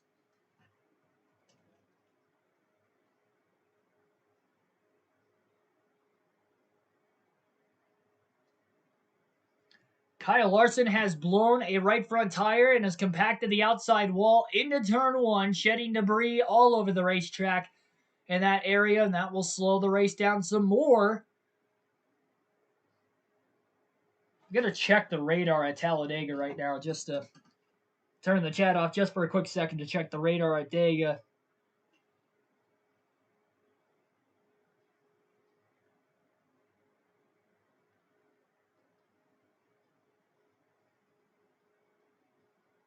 NBC going to a commercial break right now. I mean, it's showing a 15% chance of rain. We've seen sprinkles at the track. It is a 35% chance of rain at 5 and 6 o'clock Central Time. Ideally, they should get the race in before that anyway, as long as we don't have a couple red flags that prolong the race past 5 o'clock Central Time. That's still almost 3.5 hours away from now. We're already just 30 laps shy of less than 30 laps shy of halfway, so I don't see the race taking another 3.5 hours from here.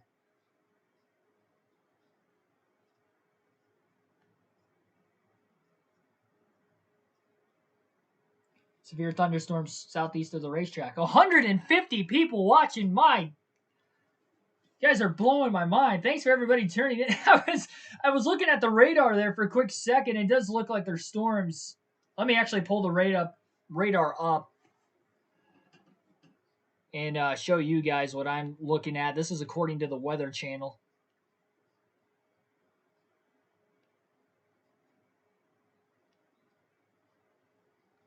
Alrighty. You guys are going to see a bunch of duplicate screens here for a second. Let me show you guys the rate. Oh my gosh, I just messed that up. I dragged the wrong camera. I don't know why I did that. Alright, show you guys the radar real quick. This is the radar from what I'm seeing. The dot in the middle, focus. This is south of the racetrack. The dot is right where my index finger is. So the racetrack is right where my index finger is. Just south of the racetrack, there's some heavy storms going on. Hopefully it doesn't blow north, and we should be all right. Hopefully. But that is the rain that is threatening the area. And if there is lightning within 8 miles, they do have to throw a caution as well there. So again, with no lights at this racetrack, if we do get rain, it takes over an hour to dry the racetrack. We saw that yesterday before the cars made their pace laps. We've seen it in the past at Talladega that it takes a while. This is the largest oval on the circuit. 2.66 miles. All right, now I'll get the live leaderboard back on there for you guys. I just wanted to show you guys the radar real quick. For those of you that were wondering if there was rain in the area.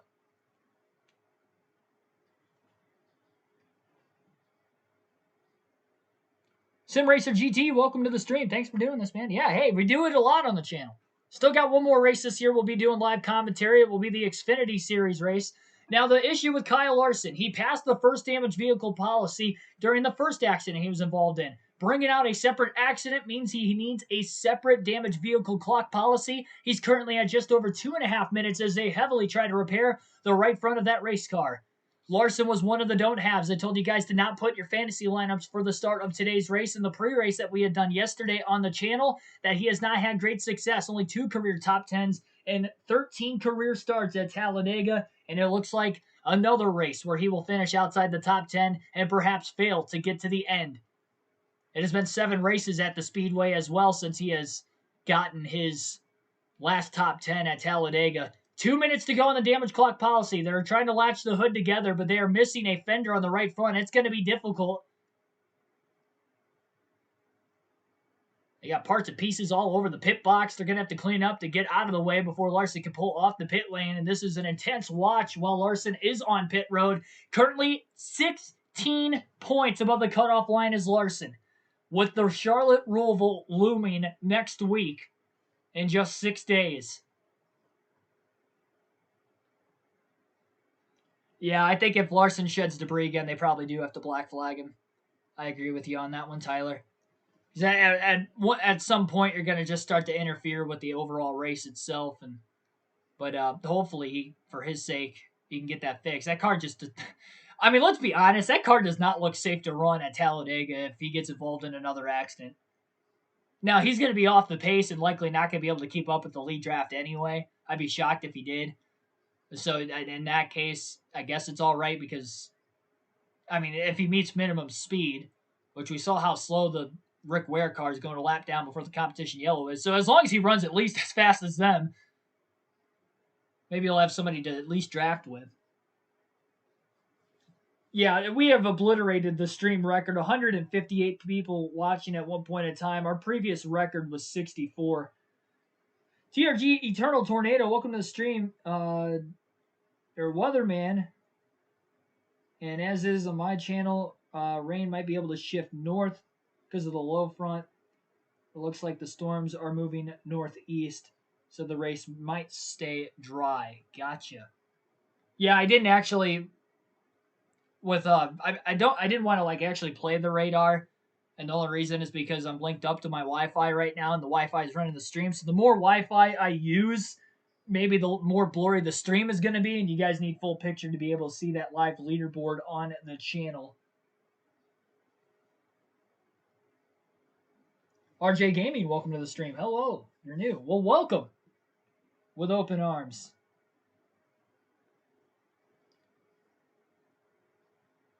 $20 subscribers away from 1,000 now. We went into yesterday with, I think I needed 32 into the stream yesterday.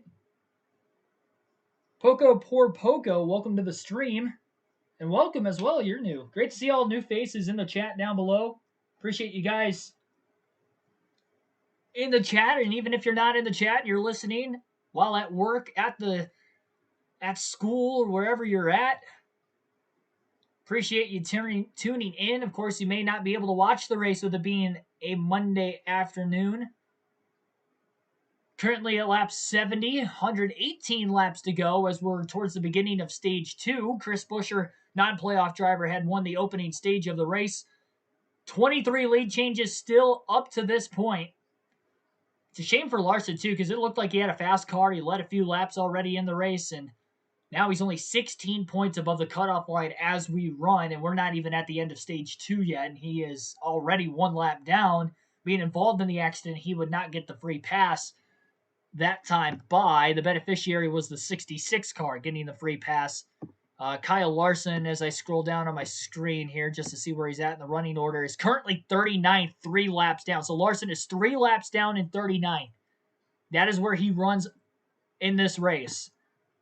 All he's trying to do is keep that car back on the track, and if we get any more accidents throughout the course of today's race, he can outlast the new drivers that made DNF, and that can get him every point that is so necessary for him to continue into the round of 8 of the playoffs.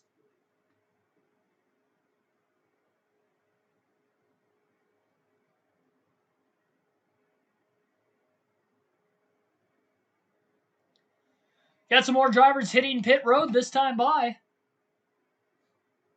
We've ran enough caution laps where they may be able to make it on fuel to the end of the stage, so everybody will top off for fuel only. And, oh man, we almost saw an accident on pit road. Joey Logano pulling out of his box as both Kurt Busch and Tyler Reddick were trying to make their way in. Kurt Busch is completely sideways in his pit box. They did not make contact. And while he's sideways, they're just going to throw tires on it, it looks like. Hamlin has to check up now. He almost gets ran into by Harvick. He's sideways in his box. Ryan Blaney about ran into the 11. The 99 of Suarez misses his box. Cars scattering everywhere on pit road. And that is the struggle here at Talladega, especially when everybody is going fuel only. How quickly they are getting in and leaving their boxes. There was a lot of near misses on pit road. Action all over the place there.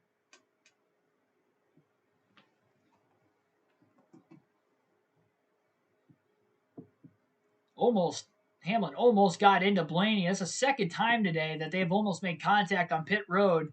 First time the 11 completely missed his box. He did not miss it this time, but here we go. 22 laps away from halfway. That is the magic number to make this race official. Lap 94. They're at lap 72 right now.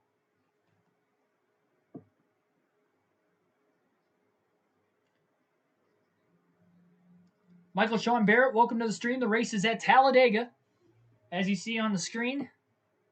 Talladega Superspeedway. Race got rained out yesterday, so they are racing today. Started at 1 p.m. Eastern Standard Time. Rain in the area to the south-southeast of the racetrack. Hopefully it stays away. We can get the entirety of this race in. If not, we know the race will be official here in another 22 laps, at least at bare minimum. We've seen 2 cautions for incident. Kyle Larson had just blown a right front tire at the back of the field after he was involved in the accident prior to the stage break. Actually, we ran into the stage end due to that caution coming out with 4 laps to go in the stage.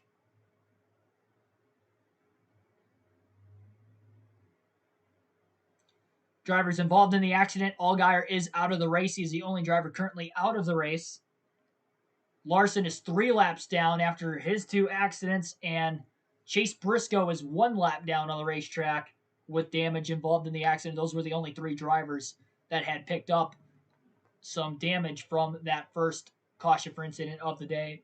At the end of stage 1, we got more drivers hitting pit road now, topping off on fuel as we continue to run caution laps as they continue to pick up debris from Kyle Larson blowing his right front tire in turn 1. DiBenedetto, Preece, Austin Dillon, Daniel Suarez. They all hit pit road. A lot of fuel saving going on during the caution so they can make it to the end of stage 2 without having to pit again. A lot of rain on Elliott's camera. Hopefully not. Pouring heavy in turns 3 and 4. Larry Steele, welcome to the stream. Get ready for the rain delay. I hope not.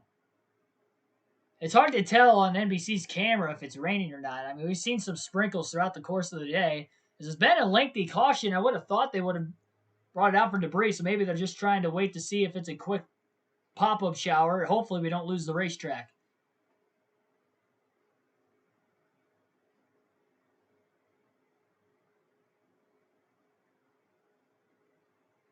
Cody Ware currently shown as the leader, but we are not halfway, so don't worry. Cody Ware will not win this race if it starts raining right now.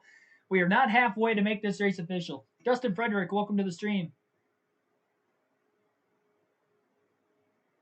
Austin Parker, welcome to the stream. Larson is done after the Roval. You never know. Larson's been good on the road course this year. He's won 2 of them. He ran really well at the Roval back in 2018, if I remember right. He led the most laps in that race. But only 16 points above the cutoff line. That could be a scary situation for Larson fans.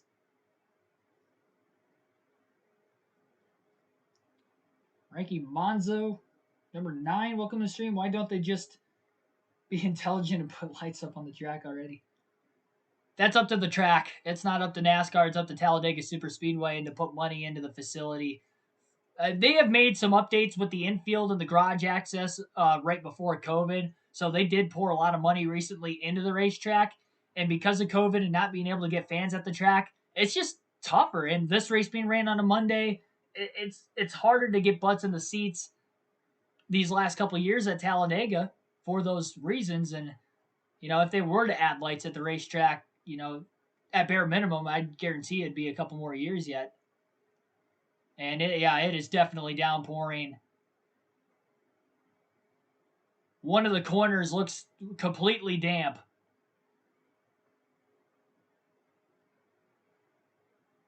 It is raining a ton in turns 1 and 2 right now.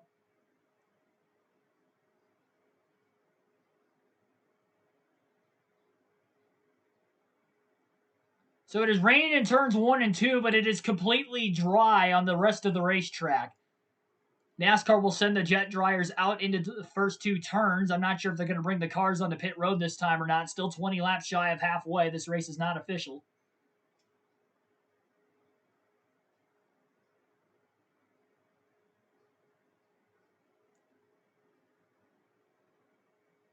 Yeah, we have definitely lost turns 1 and 2, so they do have to put the jet dryers out there. It looks noticeably darker compared to the rest of the racetrack.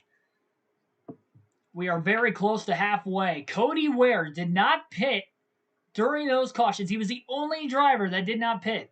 He stays out on the racetrack. He leads for Rick Ware Racing, still 20 laps shy of the halfway mark. Will they run caution laps continuously while they're trying to dry the track to get to lap 94? That could be possible, and I don't completely blame NASCAR for that because there is schedule rain showers for both tomorrow and on Wednesday. You start to run into Thursday to run this race, you're only 3 days away from the Charlotte Roval, and I know there's no practice or qualifying, but now they'll bring the cars onto pit road, it looks like, and I believe they will display the red flag. Just a quick pop-up shower, it looks like. And it's literally only in turns 1 and 2, so if it just stays in turns 1 and 2 and it passes through quickly, this should not be a very long red flag. They may just tell the drivers to stay in their race cars. Again, it is not raining on pit road, so they are not putting the covers on the race cars at this moment. And NBC is about to go to a commercial break here.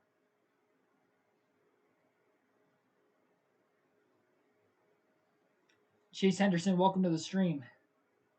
Welcome everybody into the stream that I have not shouted out. Infinite Gaming, welcome. Cody Ware in first. Yes, he did not pit during the caution. Sturmy, welcome. Floodlights on cars. NASCAR Russia, Brian Zantop. A lot of new faces in the chat. Mixed with the originals, Robin McGrew. Only new races on Friday and Saturday night. You got it. The thing is, though, Sunday usually draws more fans, television-wise. I mean, it's kind of been the case for a long time that it just seems like the Saturday night races don't quite draw as big of a TV audience as Sunday races, especially when you get into this time of the year and you got primetime football going on for college on Saturday nights. It just runs. You have the NFL Sunday afternoon, which kind of runs same time as NASCAR, but not as many people watch the afternoon races or afternoon games compared to the night games. Because a lot of the afternoon games that are aired are local. They're your local affiliates. They're not all nationally televised. All said Harvick would be in the Final Four last year. Look what happens. Means nothing now. Yeah, that's true. Scott Andrews, how about some likes? Yeah, what are we at in the likes right now? 48 likes.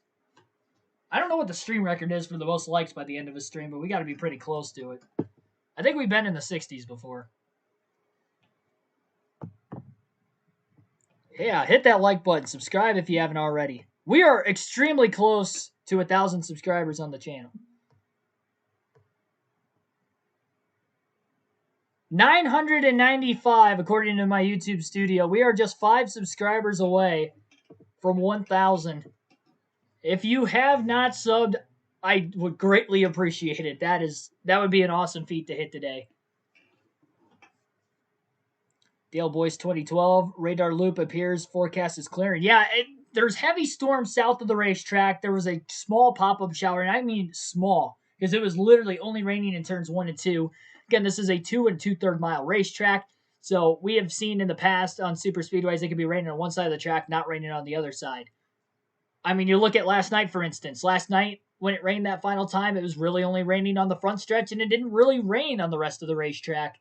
And then it cleared up, but it was damp enough that they didn't think that they could get the full race in, so they postponed the race till today. Good move there. They got the first 73 laps in today, and now it's raining. They're actually currently on lap 74. So we're only 20 laps shy of halfway, which is all we need to get to make this race official. If this is just a quick pass-through shower, as it looks like it can be, we'll go back racing pretty quickly, especially because the covers are not on the cars. They have come back from the commercial break. There's still no covers on the race car, so it is not raining at all on the front stretch, at least.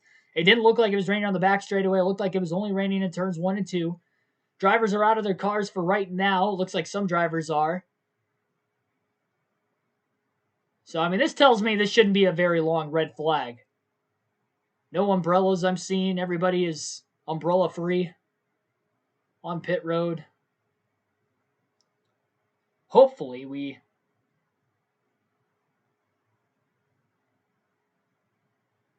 Dan Wiley, thanks for subbing, man. Freeman Motorsports, welcome. Is there anybody at the racetrack that is currently watching the stream? Give a live update.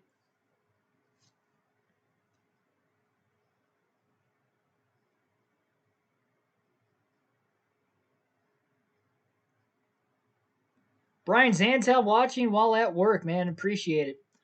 201 people watching the stream right now. Thanks for everybody too. This is by far a stream record. We have not had 100 people watch the stream. 205 people are watching. I cannot believe that. I honestly never really thought that would. I mean, when our stream record before today was 64. So to see 100, that was going to be a breakthrough moment. To see 200, I can honestly say I never saw that coming anytime soon. So I greatly appreciate everybody that is watching, whether it's on accident and you stumbled across the stream, wanting to know what's going on at Talladega because you can't watch the race. It got moved to cable today, and it's on a Monday. You can't watch it there. I greatly appreciate it. Currently under red flag conditions, lap 74 out of 188. Did we actually hit 1K? Oh my goodness, 1,017. Thank you so much, everybody. Thank you so much. That is awesome. That is awesome. It has been a long road. It has been a long road. Long, but quick at the same time, too. I mean, we started this YouTube channel at the very beginning of 2020. The NASCAR season would have been literally the weekend of the Daytona 500 in 2020. We were doing predictions, post-race analysis, and NASCAR Heat 4 video game stuff. Then we started doing some classic video game stuff last winter. And then NASCAR Heat 5 came out. Now we got NASCAR 21 Ignition coming out soon, too. We're giving you MRN radio a run for their money. Yeah, I don't know how they... I never found out how, like, radio viewers... how they get, like, the viewership for radio stuff. Because people can be in their cars listening to the radio, and I don't know how, like, they figure out the frequency and how... I never understood. Like, TV makes a little bit more sense because of technology now, but I feel like the radio is the most old-fashioned technology we have. When can we get Super Chat? I don't think Super Chat's available right now because it's in the middle of the stream. I think Super Chats aren't going to be available till the next stream, which will be tomorrow night. NASCAR Heat 5 tomorrow night at Daytona. It'll be our round of 12 regular season finale. That will be the next live stream, and our coverage will begin at 7 p.m. Eastern Standard Time. So 7 p.m. Eastern Standard Time, NASCAR Heat 5, final career mode season, and it will be our finale of the round of 12. 400 miles at Daytona. How'd you know I did not have cable, LOL? I'm just assuming. We seem to get more people that watch the live commentary races when I do these when they're on NBC Sports or on Fox Sports 1. And that's why I feel like I get more people that watch the Truck and the Xfinity Series live streams versus the Cup, which is why I don't do the Cup every weekend. Usually if it's on main NBC or main Fox, I don't do it. Yesterday was an odd occurrence that I was going to do it on main NBC, and then they moved it to NBCSN today. So usually I don't because more people are able to watch it on NBC, but that is really the only reason. It becomes better for you guys that can't watch the race if you don't have cable or something that like today. And with it being on a Monday, too. I don't work. My weekends are Sunday, Monday, so that's why I'm off today. And I get off early enough Saturdays that I can watch the night races. I get off at 4:30, so if they start at 7, I can still watch it. So I haven't missed a Cup race in the last few years, thankfully. So unless I'm at the track, I can usually do these. And usually when we do the Truck or Xfinity Series live streams, it's because it's a Saturday night race. And they haven't really had many night races this year on Saturdays, so it's kind of tough. That's why we've only done a few of those this season. 221 people watching. Packers fan, Ford fan. I'm out. Stephen P's out. Is he a Bears fan? A Bear and a Chevy fan? He's just like polar opposite.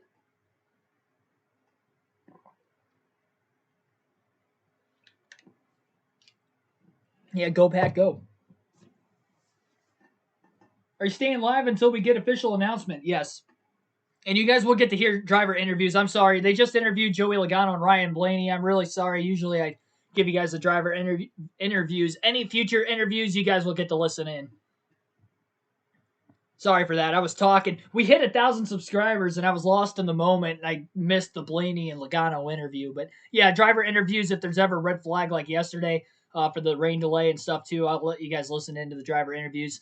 anybody gets involved in an accident, taken out of the race, driver interview pops up. I'll let you guys listen. Allgaier's out of the race, but they did not interview him, and they haven't interviewed anybody else outside of Blaney and Logano just a second ago.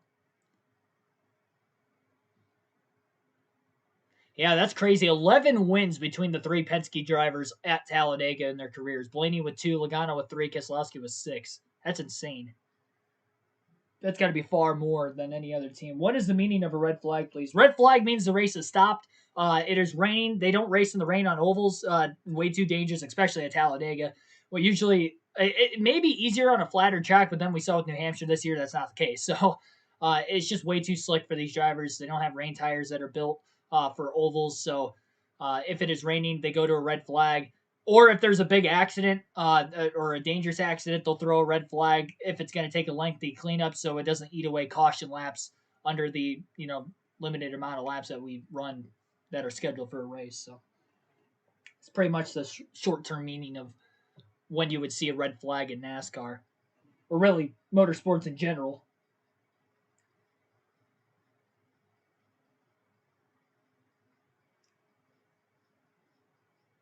Yeah, the banking is high. The banking is higher at Talladega than any other track on the circuit. So, I mean, even there, I don't even think there would be rain tires available to run in a pack here at this track. The only reason you would be able to run in the rain at, say, like a Daytona road course or a road course with higher banking like the Charlotte Roval and stuff is because the speeds are a lot slower.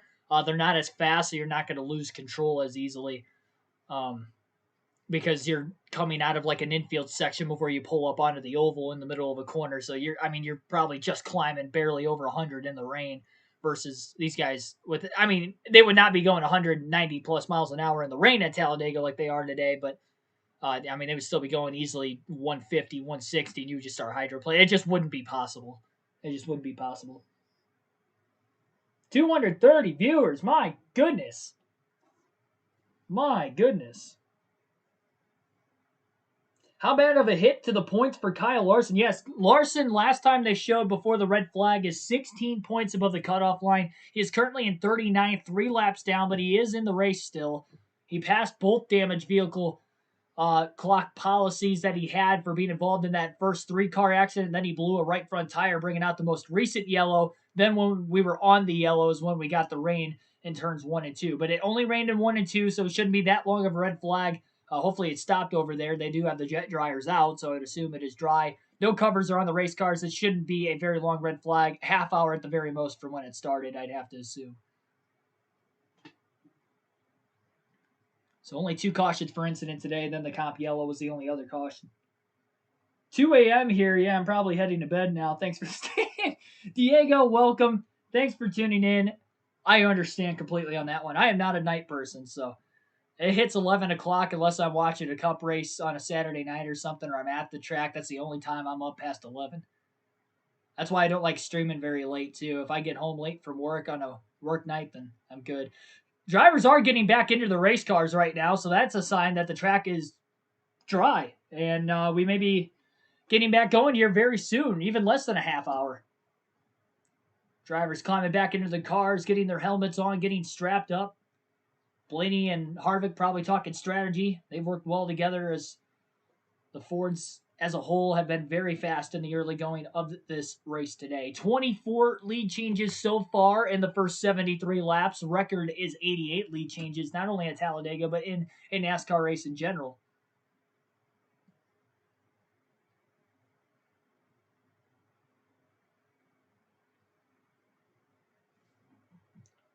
One, two, three, 4, 5, 6, 7, 8, 9, 10, 11, 12. We got 15 different leaders for 24 lead changes right now. Doing iRacing announcing. Hey, if anybody's got a league,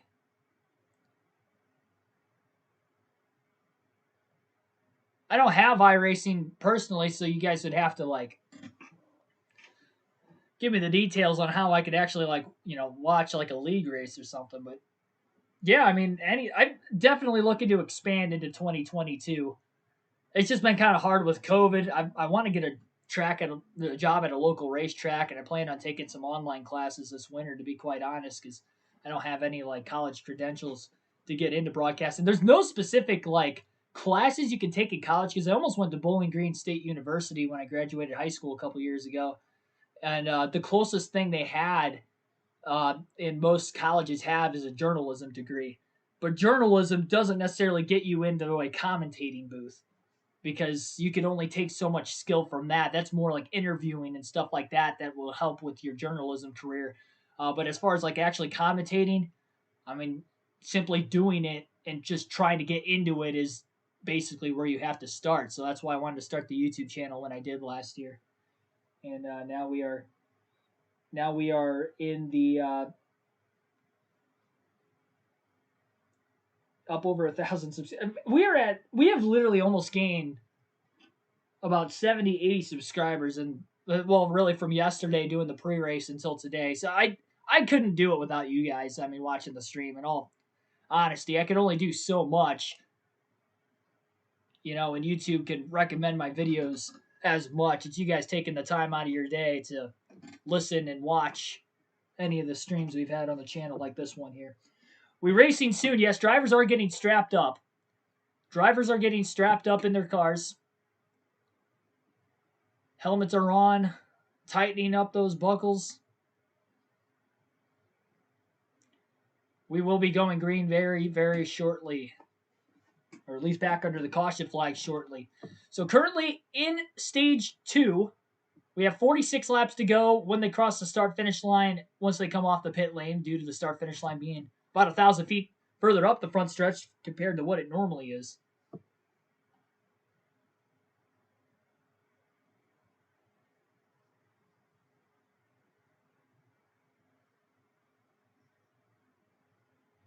Watching from Arizona State University, Tempe, Arizona, also known as the Valley of the Sun. Welcome. What NASCAR heat should I buy right now? I was thinking of heat 3 or 4. Well, if you wanted to buy a newer game, well, first of all, I think NASCAR Heat 4 is the best of the 5 NASCAR Heat games out there. If you were looking to go cheaper and get an older game that is relatively newer, I'd say NASCAR Heat 4 personally. But NASCAR 21 Ignition does release in less than a month. If you pre-order it, I don't know when the limit is to pre-order to get it early, but you can get it 2 days early on October 26th if you pre-order. I've already pre-ordered it. I'll be getting my digital copy October 26th at midnight. So October 26th, that Tuesday, we will be going live when I get off of work. Probably at like 7 o'clock that night. If they have dual races, we'll end up running our dual race for Daytona that opening night. If not, we'll end up debuting with the Daytona 500 on NASCAR 21 Ignition that night. So it'll be a lot of fun with our first season. Got to move here to Charlotte and get an entry-level job, NASCAR, PRN, MRN, Fox Sports, etc. That is honestly what I planned on doing too. My goal personally is I know I travel a lot of tracks, but I am putting money back too. It helps that I'm living at home. Yes, I'm paying rent, but I'm, only paying a little bit. My rent is cheap enough at my house. My parents are nice enough that I'm not, paying outrageous rent versus if I was living on my own. So, I'm not having to support, anybody. I don't have like any kids or anything either. So I am putting money back. The goal is to move to Charlotte, and that's the goal. That's the goal. I'm going to fight to get into NASCAR one day. And right now, I have a job that lets me travel. I let them know I just got a new job last January. So I was almost a year into the YouTube channel. I'm like, listen, I'm trying to grow this YouTube channel. I'm trying to, hopefully one day move to Charlotte, and I'm working here for as long as I need to have a full-time job in the process of trying to grow myself into becoming a commentator. So that's kind of the goal. A lot of my supervisors know that. I mean, they're very nice with me and like, hey, how's it going this weekend? What'd you do this weekend or whatever? How was the trip? And I mean, I couldn't say thanks enough for Home Depot for helping me out there.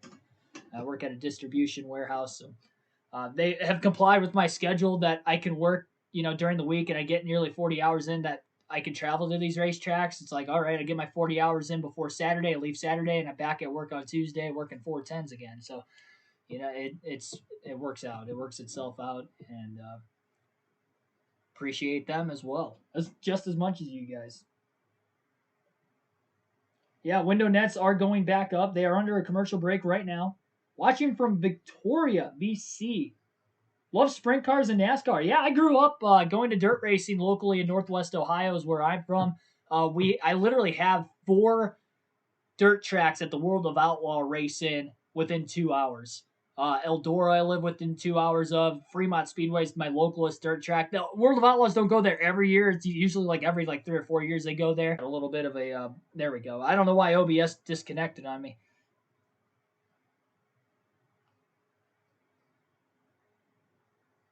Yeah, OBS disconnected there and then reconnected. So if there was a lag for a couple seconds, that's all it was. If you have to jump back to live, it'll be all right. You're watching from pit road. Wow. Well, thanks. Hopefully you're enjoying the race.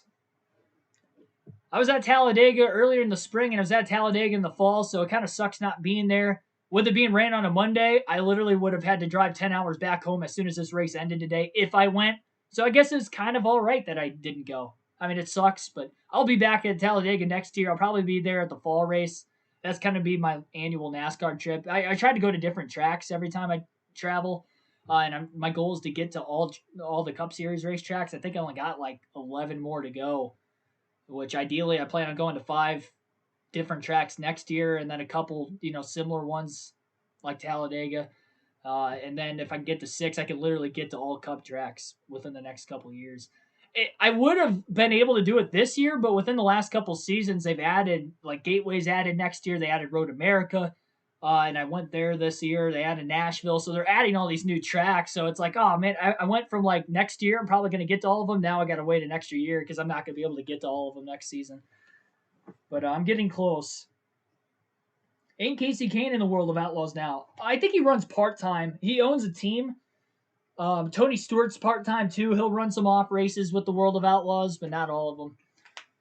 They are back under caution right now. We are racing to the halfway point as we know it, and any lap after that could be the last. If we get a heavy rainstorm, there's still rain in the area and will continue to threaten throughout the rest of the daylight hours at Talladega. They currently have about 4 more hours left of daylight, so plenty of time there. It's just a matter of, will the rain stay away?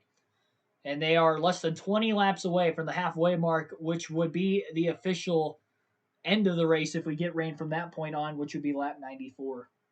Talladega is my favorite race. I love going there. Yes, Talladega and Bristol are the 2 tracks I've been to so far that you absolutely have to go to if you are a NASCAR fan. I would say the same for Daytona, too. I haven't been to Daytona yet. I plan on going to the 500 for Speed Weeks next year. So, used to doing some sort of a stream every day for a while. Every now and then I'll miss, and usually if I miss, I make it up. So it's going to be weird. Like when I go to the track, I'll miss, obviously there'll be 2 or 3 days, but I'm not gone for that long. So being at Daytona for like a week next year, I'll try to figure something out to like stream a couple days out of the week, but it'll be tough.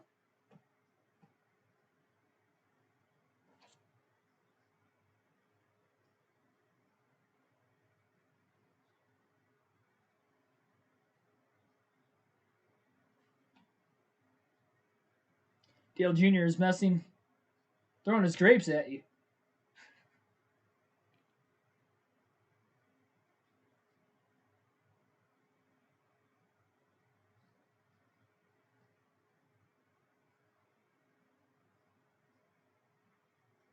Tim Irvin, welcome to the stream. This Key Dog? Yes, it is. I usually try to call out anybody that joins into the chat for the first time. We've had as many as 230 people watching this stream, so it's been kind of hard. So I actually kind of foreshadowed it last night. We ended up running our NASCAR Heat 5 race, means they did not run the actual Talladega race. Wanted to make it up to you guys for not getting any live commentary in. Pit road is open this time, but I will see if anybody comes in to top off on fuel again. It looks like Cody Ware will come in as well as Logano, and the rest of the field, it looks like will follow in from behind, and they will top off on fuel, making sure they will have enough fuel to the end of stage 2. Logano was his first one out of the box. Bubba Wallace pulling down into the pits right in front of him, but nothing there. Going to have to make sure there's no contact with anybody leaving and entering their pit box. We've seen near accidents on pit road a lot today, but I don't think we've actually seen anybody make contact. It just looks like a mess right now at the end of pit road. Some of the Penske cars have cycled up towards the front of the field.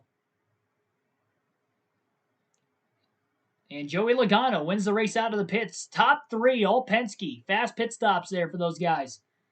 Logano, Blaney, Keselowski will be 1, 2, 3, and I believe 4 cars stayed out of the pits ahead of them. So I guess they will not be 1, 2, 3 on the restart, but they were 1, 2, 3 off of pit road. They'll be 5th through 7th on the racetrack, it looks like. Josh Bilicki, Garrett Smithley, Justin Haley, and Corey drivers that stayed out on the racetrack.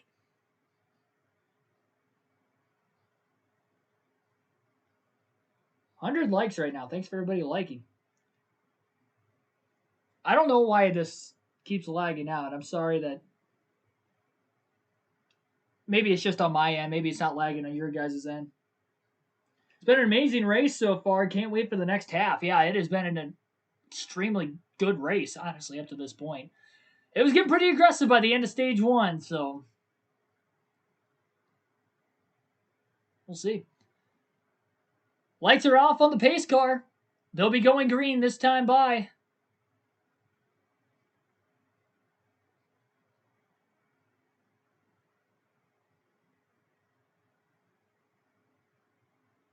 So according to Brad Keselowski's crew chief, Jeremy Boland's radioing into him, if they were to be the leader, that they would be 1 lap short on fuel to the end of stage 2. We might not be racing to the end of stage 2. We don't know what the rain's going to look like. We're not going to know for the final just over 100 laps, but we are about to get back to green.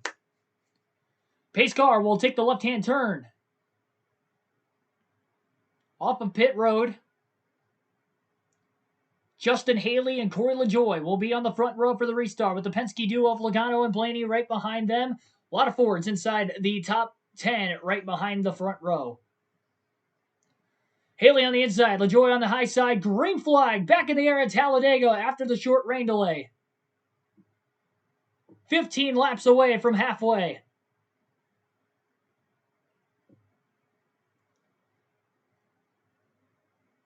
Nobody really bump drafting the 16 or the 7 right now. Pretty stable between the inside and the outside on the restart. And as they make their way off of turn 2, they are still 2 by 2 through the field. Now Logano will lock bumpers with the 16 of Justin Haley, trying to go for his second career Cup Series victory today. Big launch on the inside as Logano will launch the 16 Colleague Racing car to the front.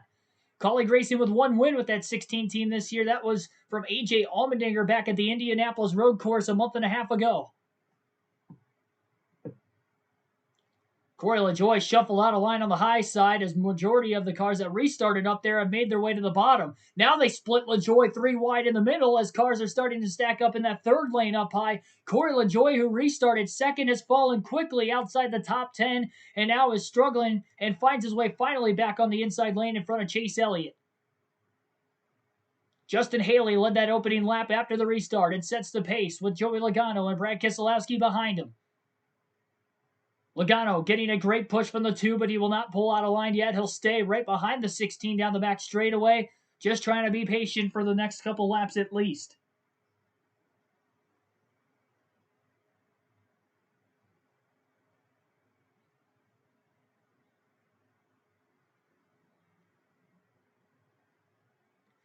They are 3 wide further back in the pack. The only cars in the third lane right now are Ross Chastain, Bubba Wallace, and Eric Jones. I think Eric Almirola is up there as well. Not enough cars right now to get that lane rolling. It's mainly 2 lanes through the top 20. And here comes the 17 now of Chris Buescher to the high side, being pushed by the 20 of Christopher Bell. Buescher to the lead at Talladega. He won stage 1. He is clear low if he chooses to pull down, and he will off of turn 2, pulling in front of the Colleague car of Justin Haley. And now the 20 of Bell will get the run, with Hamlin and Harvick behind him. Hamlin pushing Harvick into turn 3. Big bump draft. And now the 20 of Bell is on the outside for the lead. A win by any one of these playoff drivers will lock them into the next round, excluding Hamlin, who already won at Vegas in the opening race of the round of 12.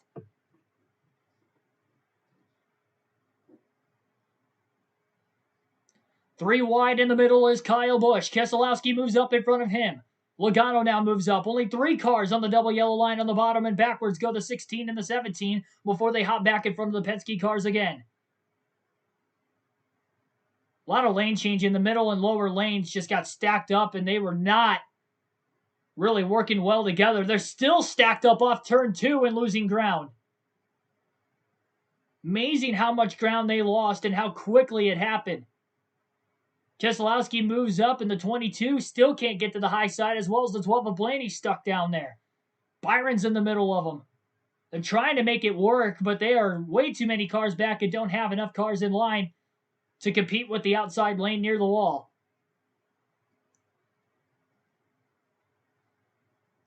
Could be a fuel-saving mode as well. Remember, these guys are going to be very close on fuel to the end of the second stage. From when that caution and the red flag came out for rain, we had drivers pitting for fuel, a lot of them really after we went back to the caution flag conditions. And we are just 12 laps away from the halfway mark.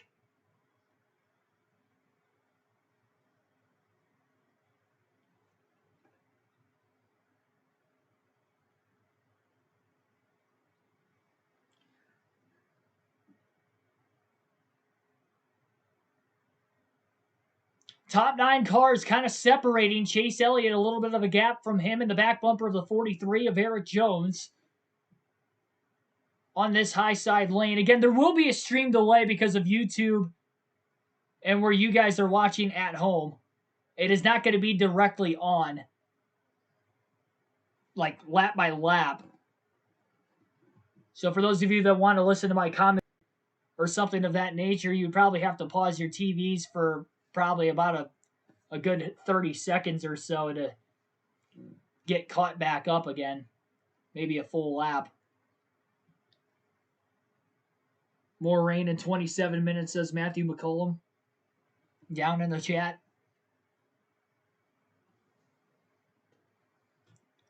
They are still double wide outside the top 10, but it looks like about the front 9 cars that have that separation, just that little bit of separation between Eric Jones and Chase Elliott. They're being patient, and they're able to save the most fuel. Working single file, there's no side drafting going on. The driver who's not saving that much fuel is the race leader, though, Christopher Bell. And I don't know if he's going to have enough fuel to make it to the end of the stage if he leads a ton of laps here. But what could be in his benefit is you never know when the race could end. Once we get to lap 94, you may want to be in the lead. Big bump drafting going on the inside of the racetrack. Cole Custer's nearly sideways with the 17 of Buescher, pushing him down the back straightaway. Eric Jones on the bottom now has led the inside lane to about the front 5 cars. Hamlin sees that. He pulls out of lane now and lets his teammate Christopher Bell in. No, Bell did not move down all the way. And Denny Hamlin will charge to the inside for the race lead. Single file for 4 to 5 laps no longer. Denny Hamlin to the lead at Talladega. Hamlin trying to lead win back-to-back playoff races. He's won 2 of the first 4 playoff races to this point and has been the hottest driver since the final 10 races have began.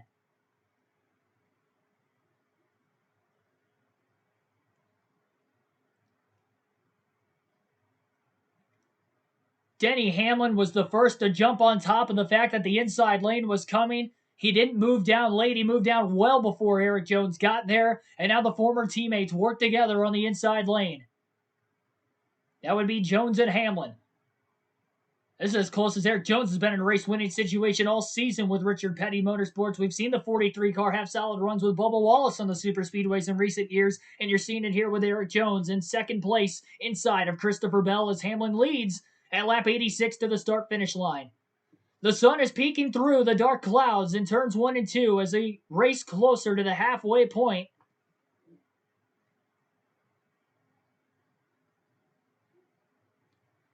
Bell is still the lead car on the outside, so he is full throttle. He's not half throttle. Same goes for Hamlin, who leads the inside lane. Bowman giving Harvick a big push to the back of the 20, and now there are 3 cars simultaneously pushing each other into 3. 48 backs off to let the 4 car go, and the 4 is still all over the back of the 20 as they try to continue to work together.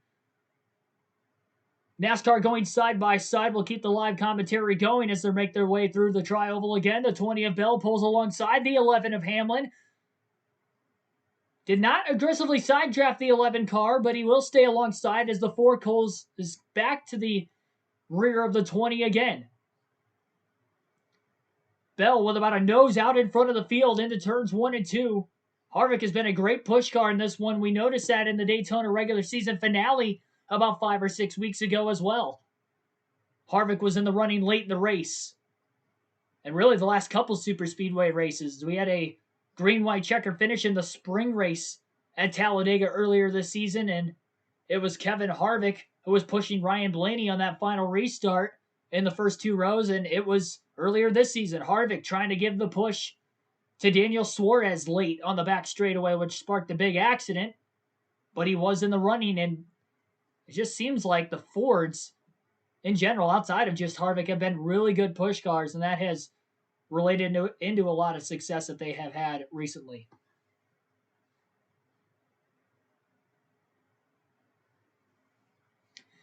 It's all right to push down the straightaways. It's when you get into the tri-oval and in the middle of the corners where it can be the hardest to hang on to the cars, even with the high downforce package. We have not had the big one today up to this point. Just a 4-car crash and a single-car crash have been the only 2 cautions for incident. 100 laps to go in the race this time by, with 32 to go in Stage 2. Bowman now leading the outside lane as the 20 of Bell has been able to pull down to the bottom in front of Harvick. Harvick also would have followed the 20 in line in front of the 11 of Hamlin. Very surprised outside of the first 25 laps of the race that Hamlin has been up towards the front and trying to stay up there versus running at the back, knowing he's already locked into the next round. That is him running and trying to get as many playoff points as possible. On top of the race wins of the playoffs, he's won a lot of stages as well. Trying to get another one here in the next 30 or so laps. Harvick lane changing to the outside midway down the back straightaway in front of the 48 of Bowman. Anthony Alfredo up inside the top 10 as well right now. Ricky Stenhouse Jr., first time we've seen him up towards the front of the field. He was one of the sleeper picks for myself coming into this race today that we talked about on the pre-race yesterday. The race is on the NBC Sports Network if you wanted to watch the race physically.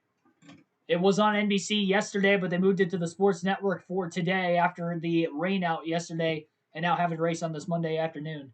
Harvick getting a big gap in the middle of 1 and 2 out in front of the leaders after a massive push from Alex Bowman. Big run in the draft right now. He'll go to the high side in front of the 48. That should give the 20 a big run with his teammate behind him of Hamlin on the bottom. Kyle Busch gets the 3rd lane started right around 8th or 9th. He's got Chase Elliott behind him as well as a couple other cars. Elliott moves down to the bottom, actually. And it's the 42 of Chastain behind Kyle Busch. Only 3 cars on the top right now seem to be Kyle Busch, Ross Chastain, and William Byron. Bell has been more aggressive with the side drafting the last lap and a half on the bottom versus when he was on the outside of the racetrack. 3 laps away from halfway.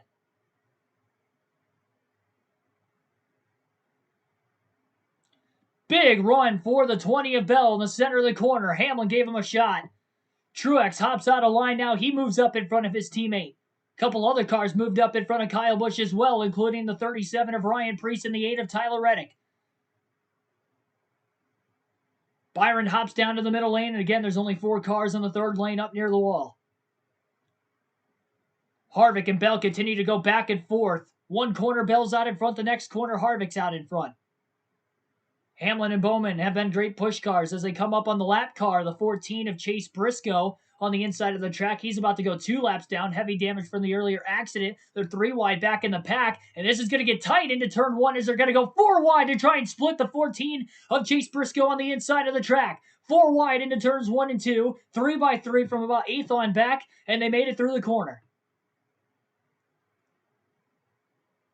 Briscoe did a great job keeping that car on the double yellow line out of the way. Now he'll try to link onto the draft at the back of the pack. He's got Kurt Busch in line behind him. Massive shove on the outside. Here comes the 3rd lane. Ryan Preece giving a massive shot to Martin Truex Jr. Meanwhile, the Toyotas on the bottom are getting the launch, and Bell is clear off turn 4, and he can choose to block the 4 car if he so chooses. But now he's getting a big gap into the tri-oval, and the 11 and the 4 will close back quickly on him again. That third lane has now worked up to only about 3 or 4 rows off the race leader. And they close again into turn 1, 3 by 3, 2 laps shy of halfway. And they are 3 by 3 from second on back. Bell trying to control the pack. Bell getting pushed by Hamlin off turn 2. Now that we're halfway, any lap could be the last. Harvick moves to the top in front of Truex. Big run coming by the 19. The 37 still pushing him. That's going to give him a big run. Less cars in the middle now. Oh, little loose moment by Truex. Catches the race car, but that stalls out the third lane. And they start to go backwards again, and now they're 3 wide, about 6 rows back versus only being 1 row off the lead. Tandem racing at the front right now. Hamlin has pushed Bell out to a gigantic lead, and we are at lap 94, crossed flags. And this race will be official here today.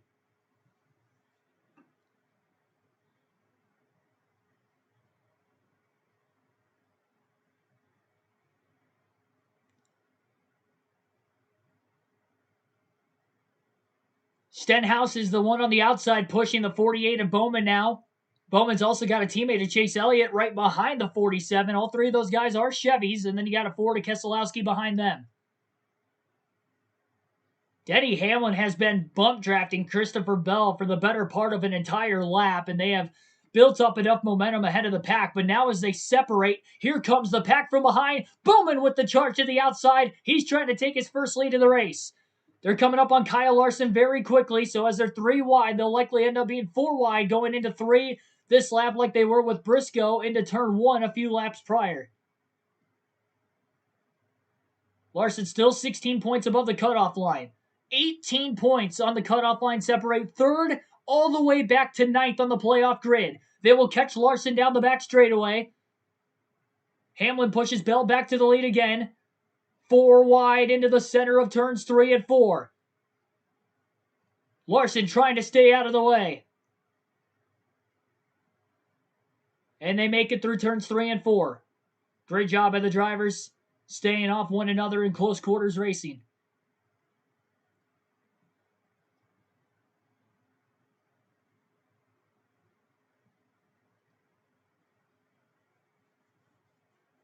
Stenhouse is all over the back of Alex Bowman, giving him a major push in 1 and 2. Bowman to the outside of Bell for the lead. He side drafts the 20 off of turn 2, getting the launch. Can Stenhouse stay linked up? Bubba Wallace on the high side with William Byron. Blaney sees that. He pulls up, as well as Tyler Reddick. And look at the 12 and the 8 starting to gain ground now. They may have moved up a little early. They gained a couple spots initially, and then they stalled out. Bowman got alongside Bell, but he couldn't quite clear him. Bell is still clear off turn 4 himself on the double yellow lane.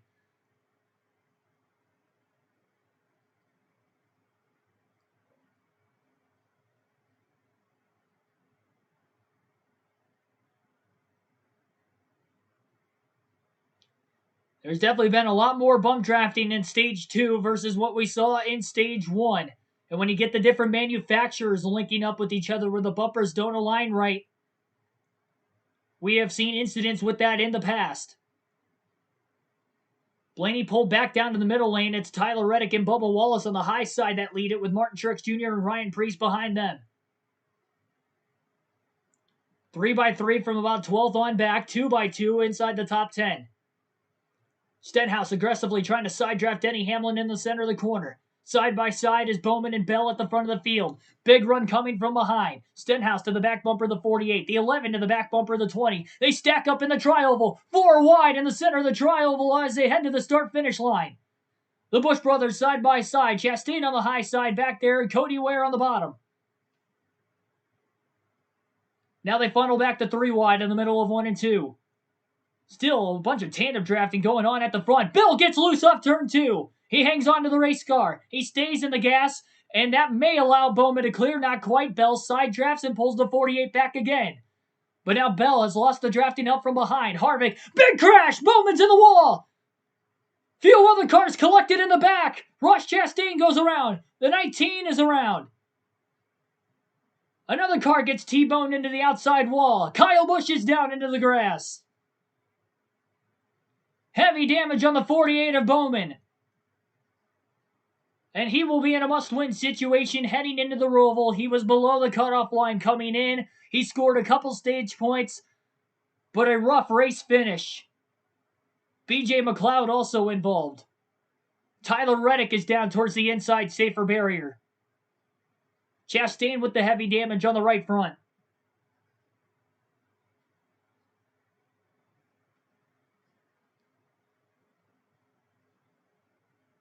Reddick is stuck in the wet grass on the inside of the racetrack. The entire front end is torn off of the 48 of Bowman.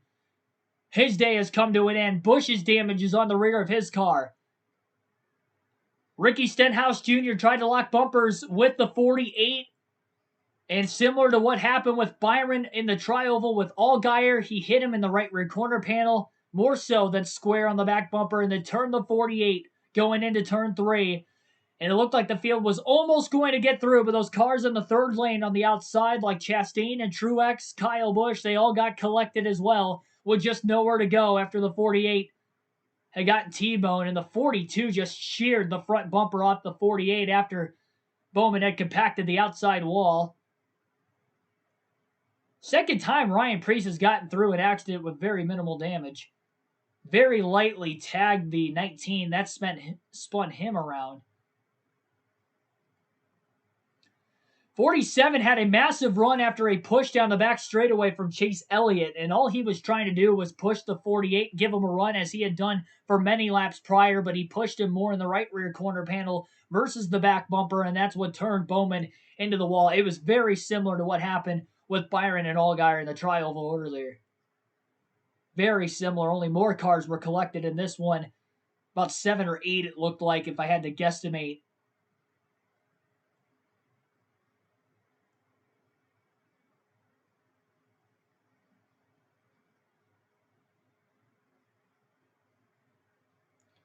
Dark Crypto, good seeing you down in the chat as well.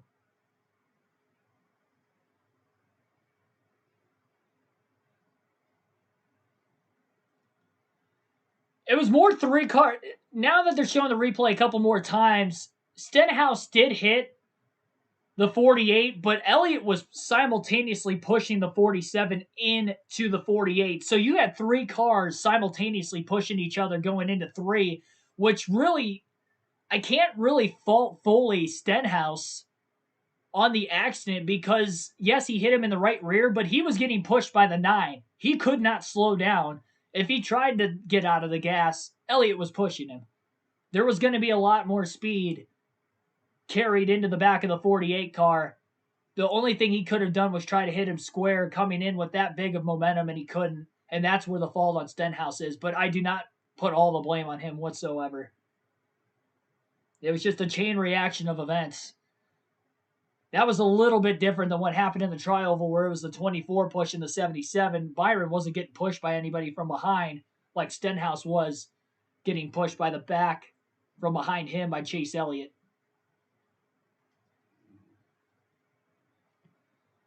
All drivers that were involved in the accident have climbed out of the race cars. That cannot continue. The biggest hit as far as playoff implications go, live for Alex Bowman, who will now be in a must-win situation heading into the Charlotte Roval, unless more playoff drivers are involved in an accident later today. But even if they are, considering Bowman was below the cutoff line coming in considerably in Talladega, even if he gets more playoff drivers to wreck out by the end of this race, he's still going to be at a pretty decent-sized deficit, especially because he didn't even get to the end of Stage 2 either. Some of these drivers are going to be getting some stage points.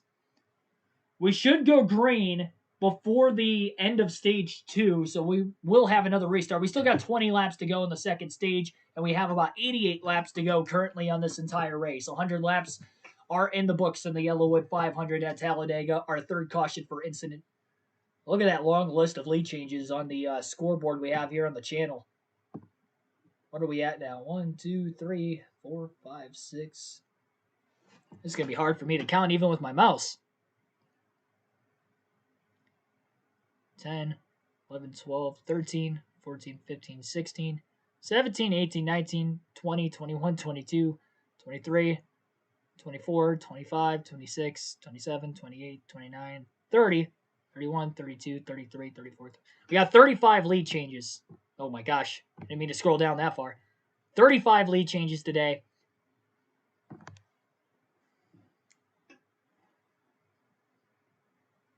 Chase Briscoe gets the free pass. He'll be back on the lead lap following that accident. I don't think Martin Truex Jr. has a lot of damage. Kyle Busch has quite a bit right around the rear of his race car. Specifically, it looks like they're looking at the left rear at Kyle Busch's race car.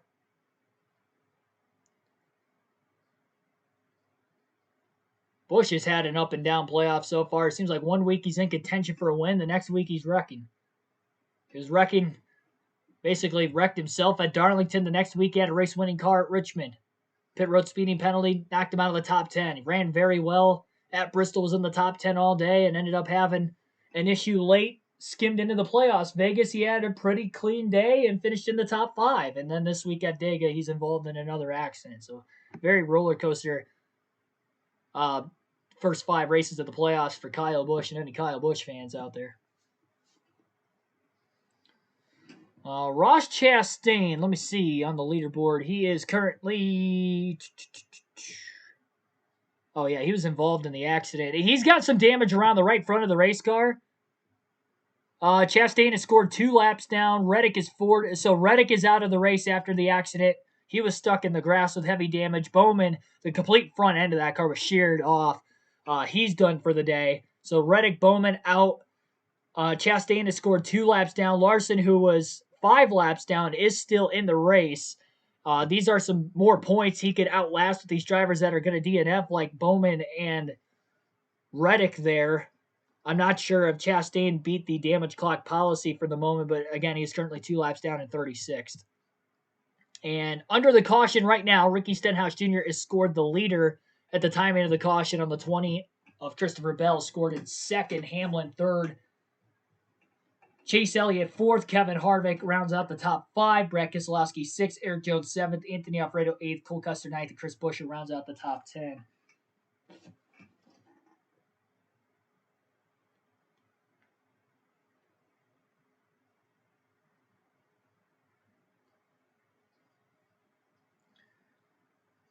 We knew it was going to get crazy, and boy did it. And the fact of the matter is we're not even at the end of stage 2 yet. But the intensity, knowing that there is rain in the area, and now that we are past halfway, any lap could be the last. I don't think you're going to be seeing any single file racing the rest of the day. I'd be shocked.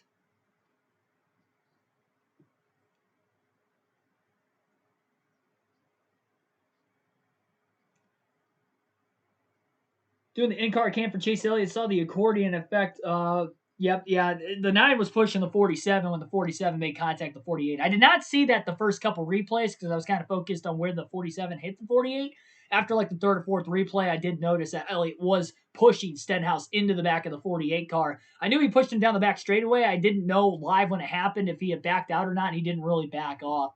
So it was just a chain reaction event there. It's just hard to... You can't put the fault on Elliott because with these giant spoilers, you can't see.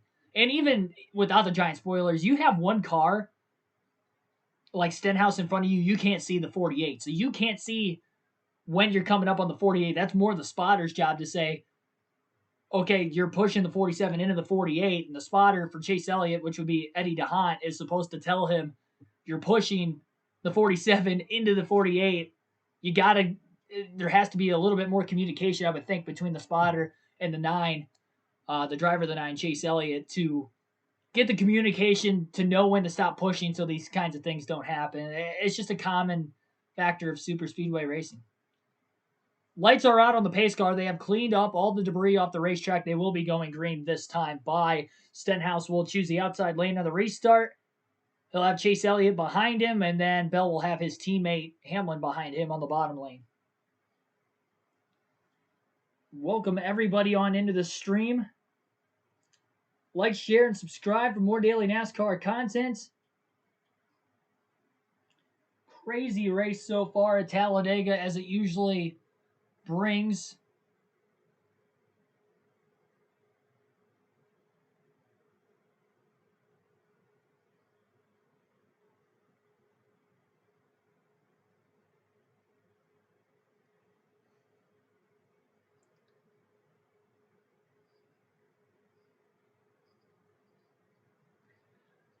Uh, yeah, the night you fault wreck, like the AIs wreck each other in NASCAR Heat 4. The AI are pretty consistent. Like, the only time they really wreck in the NASCAR Heat games is if they blow a tire or blow an engine. Is like the only time they actually legitimately wreck each other. They're pretty strong in not wrecking in that game unless that happens.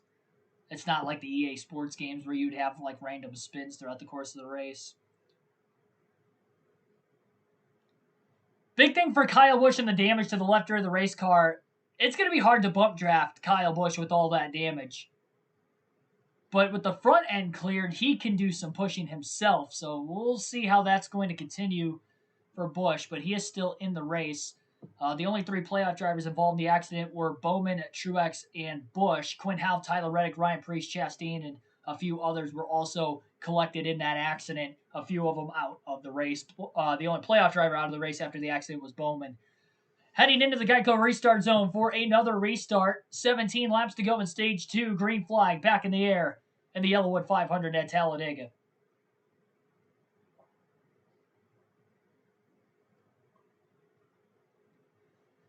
Ricky Stenhouse Jr. getting a push for Chase Elliott once again on the restart, but the 11 and the entire inside lane is stacked up a little bit better, and that pulls the 20 of Christopher Bell clear off the exit of turn 2, but he does not pull up on Stenhouse. He had a chance to. He didn't do it. Stenhouse gets the pull back down the back straightaway. Logano forcing 3 wide up the middle on a push from Austin Dillon. Breaking up the 41 and the 17. Rookie Alfredo pulls down in front of Logano. Logano will push him now. Already fanning out the 3 wide. Bell is clear of Stenhouse again off turn 4. Stenhouse and Hamlin side draft each other pretty heavily right now. Bell has pulled away from the 11, and Stenhouse will get to the lead into the tri-oval. Stenhouse leads his first lap of the race. Under green, that is.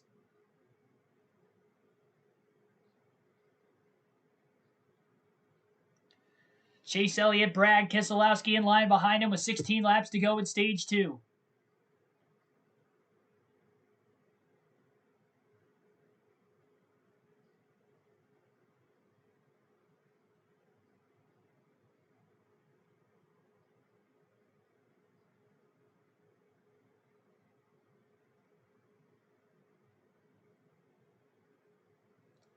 As the pack races off of turn 4, they're fanning out to 3 wide further back in the tri-oval. Kurt Busch trying to lead that lane, while the 2 cars on the middle and the bottom groove are still Stenhouse and Bell.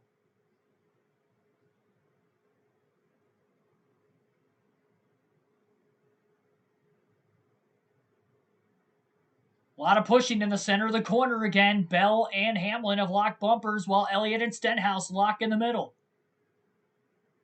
4 wide, now back in the middle of the pack down the back straightaway. Chris Buescher got hung out to dry with no drafting help. He was the car that went 4 wide, finds himself back in the middle lane, and they shuffle back to 3 wide in the center of turns 1 and 2. Bell going up the track to side draft the 47 in the center corner. Got a great pull, and he is clear, but he does not move up. Stenhouse staying on the right rear corner panel now, side drafting him back through the tri-oval. Any split-second maneuver in the wrong direction will cause an accident. Edge of your seat action here at Talladega.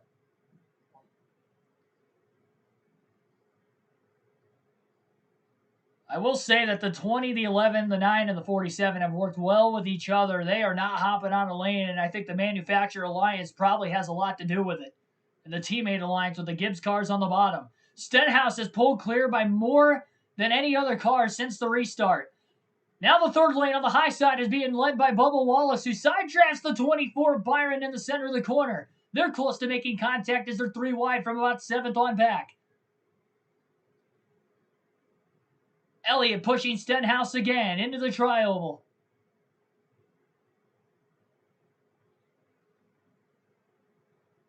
Keselowski moves up. He thought about trying to stall out the 23. Now he moves back down to the middle. Wallace is pulled alongside the 2. 3 by 3 from third on back as Elliott and Stenhouse lead the pack. Bell and Hamlin losing ground on the bottom. Harvick still on the bottom lane behind those drivers as well.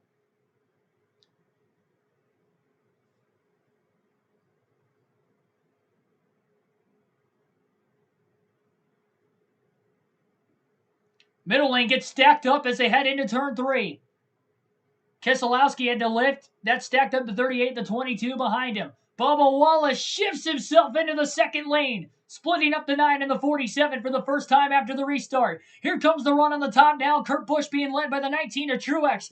Truex just spun, and now he's back inside the top 5. This is unbelievable for Martin Truex Jr. Was involved in the last caution. We restarted about 6 laps ago, and he's already in the top 5. DiBenedetto is on the outside behind the 19. The 1 pulls to the bottom all the way in front of the 20 of Bell on the double yellow line. Now back to the top as he aggressively blocks the 19. First time we've seen lane changing at the front really all day long, as aggressively as we saw out of Kurt Busch there. Another massive shot on the bottom, though, for the 11 and the 20. And the Gibbs cars are 1-2 again at the front of the field. Kurt Busch gets a massive run behind Hamlin. He moves to the outside. He's got the 4 of Kevin Harvick behind him. Kurt Busch with the run into the tri-oval and back to the lead at the start-finish line. Wallace is pushing Stenhouse to the back bumper of Kurt Busch and Harvick, and we got about 4 cars pushing each other simultaneously, but they make it into 1 for now. 11 laps to go now at stage number 2. Stenhouse moves to the bottom. So does Harvick and Kurt Busch. Bubba Wallace has lost a lot of spots now, but he still leads the middle. Now Stenhouse moves in front of him, trying to get that second lane running. Third lane on the top, still being led by Truex and DiBenedetto.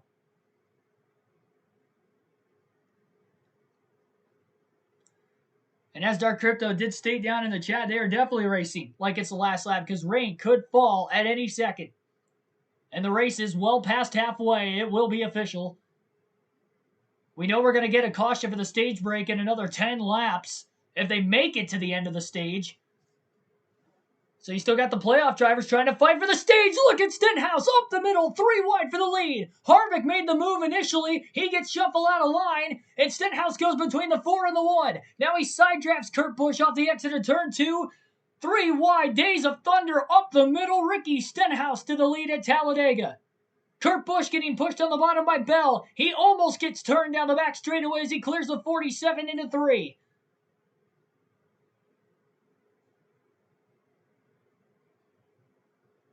Logano will move to the high side, as well as Keselowski. Watch out for the Fords. They've been fast all day. It's been a while since they've led with all the Chevys towards the front, as well as the Toyotas. Ford's trying to break it up. And the Penske cars would likely be the ones to do it. They have the most recent success at Talladega. Bubba Wallace now moves up in front of the Penske duo on the top. Stenhouse fading back in the middle lane, and the top 4 cars are single file on the bottom.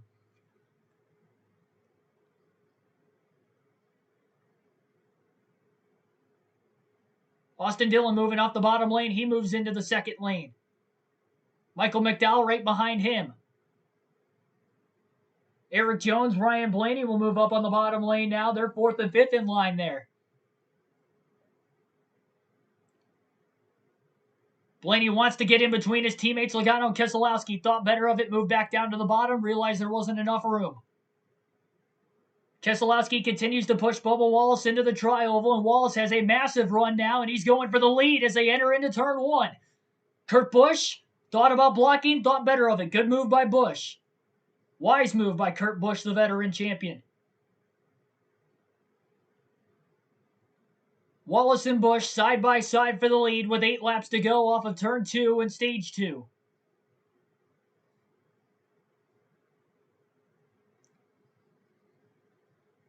Will Keselowski and Logano maybe try to pull out a line as the Penske duo? Can they work together? Keselowski still locking bumpers with the 23 car, trying to get him clear of the 1 on the bottom. Bell and Hamlin have not split apart from one another since the restart. It has been over 10 laps. They have stayed hooked on the WO line. Logano gets sideways in the tri-oval after a push from the 37 of Preece. That was a very big moment.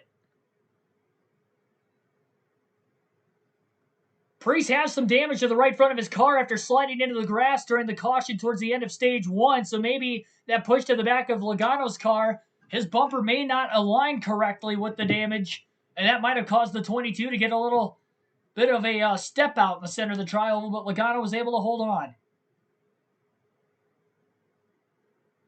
Bubba Wallace to the lead. He pulls clear on the bottom of Kurt Busch. Bell Hamlin still down there. Now Bell will push Kurt. Wallace creating a little bit of a gap, and Busch will get the run off turn 4. He'll just stay on the bottom for now. Bell looked to pull to the high side if Kurt would have went, but he didn't go. Kurt now trying to be patient. Bell, you can tell he wants to go high, but he's not going to do it. And here come the 2 and the 22 again. Bell had his chance, but he didn't take it.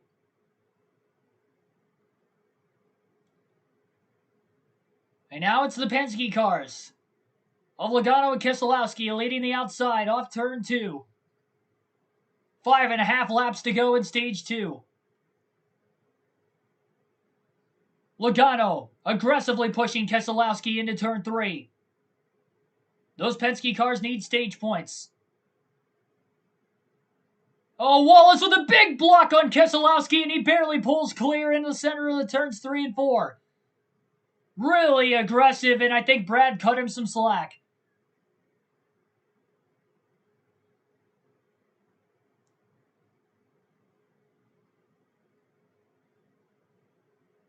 Five laps to go in the stage.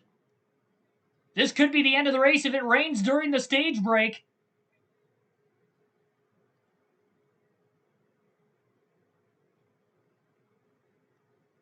Wallace leads at his home track at Talladega. Penske cars are split up now with Keselowski on the bottom and Logano on the outside. Ryan Preece in the mix, and he gets turned! Preece is in the outside wall! Byron into Benedetto collected further back! Caution will wave with Wallace in the lead! And a fire underneath the 24 of Byron. He may have cut an oil line. Heavy damage to the right front of Byron, and Byron's car is up in flames. Heavy flames rolling out of the back of the race car. He will pull to a stop, and that is the third Hendrick Chevrolet that has seemingly been knocked out of the race. As stage 2 starts to close, Byron will get out of his race car.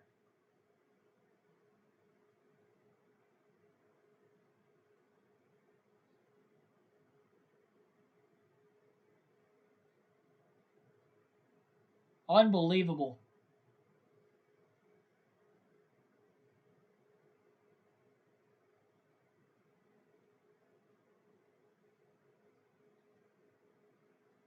The winning block, perhaps, if it does start to rain heavily enough, was when Bubba Wallace, in the middle of 3 and 4, pulled up right in front of the Penske cars, who had a big run on the outside just a lap before the caution. Another instance where the bumpers did not align right, where somebody gets turned on the right rear corner panel, that would have been the 37 of Preece that got turned. I'm moving Ryan Preece to the garage on my fantasy team real quick before the end of stage 2. Just kind of realized that, we're at the end of the second stage here closely. Byron was far enough back, and it looked like almost everybody made it through, but as Byron, or I should say Preece rather, slid down the banking of the racetrack, he slid right into the side of the 24. There was just nowhere to go. And that is now the fourth playoff driver to have significant damage, and the third to be knocked out of the race. Coincidentally, all Hendrick Chevys. The only one without damage of the Hendrick Chevrolets would be Chase Elliott. Actually, I'm putting Byron in my garage because he's out. Unfortunately, I had Preece and Byron on my fantasy team.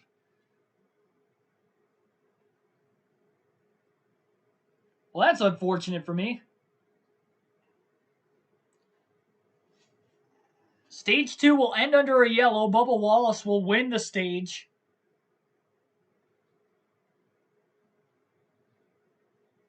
Brad Keselowski is scored in second currently. Joey Logano scored third. Kurt Busch fourth. Christopher Bell fifth. Chris Buescher sixth. Denny Hamlin seventh. Kevin Harvick eighth. Austin Dillon ninth. And Anthony Alfredo rounds out the top 10. It is raining on the front stretch at Talladega with 3 laps to go in stage 2. It is raining on the front stretch.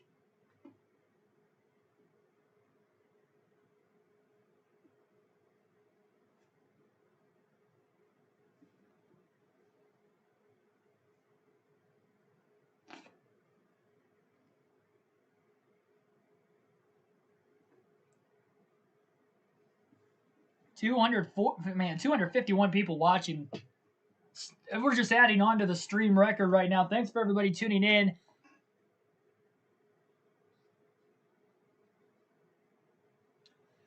Now we have about 70 laps to go in the race. So if they pull the cars onto pit road, it's not like last night where they have to get the entire race in. They only have 80 laps left. It's just a matter of how wet will the track be. We were fortunate enough that it rained in 1 and 2 and only 1 and 2 earlier when we had a rain delay.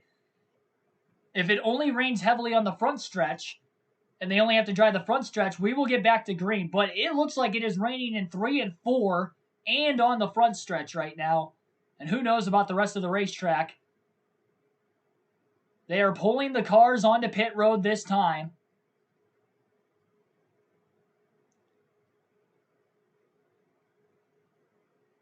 They are pulling the cars to pit road. The covers will likely go on, and we will have our second rain delay of the afternoon.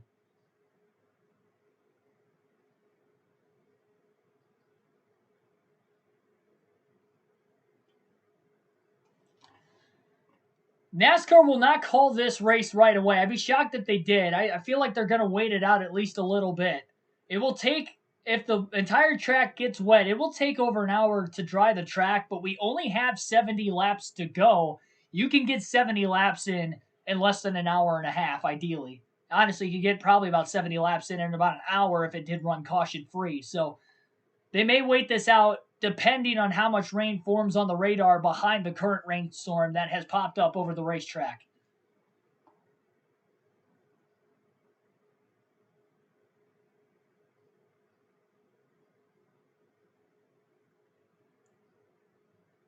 Remember, Booty Barker just came above the pit box for the 23 crew. Mike Wheeler was the crew chief of Bubba Wallace for most of the season. Barker is new to this 2311 race team as far as the crew chiefing goes, and he may win a race very early back into his crew chiefing career.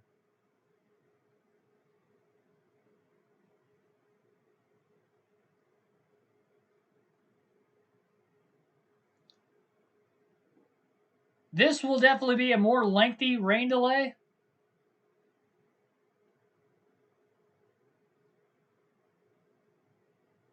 We'll see.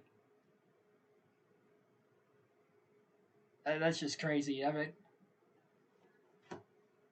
Wallace Logano laughing outside of their race cars. The drivers are pulling out of the cars. They've definitely lost the racetrack in the trial, no matter what happens here. So we will have a rain delay for the second time today as the red flag is out with 3 laps to go in stage 2.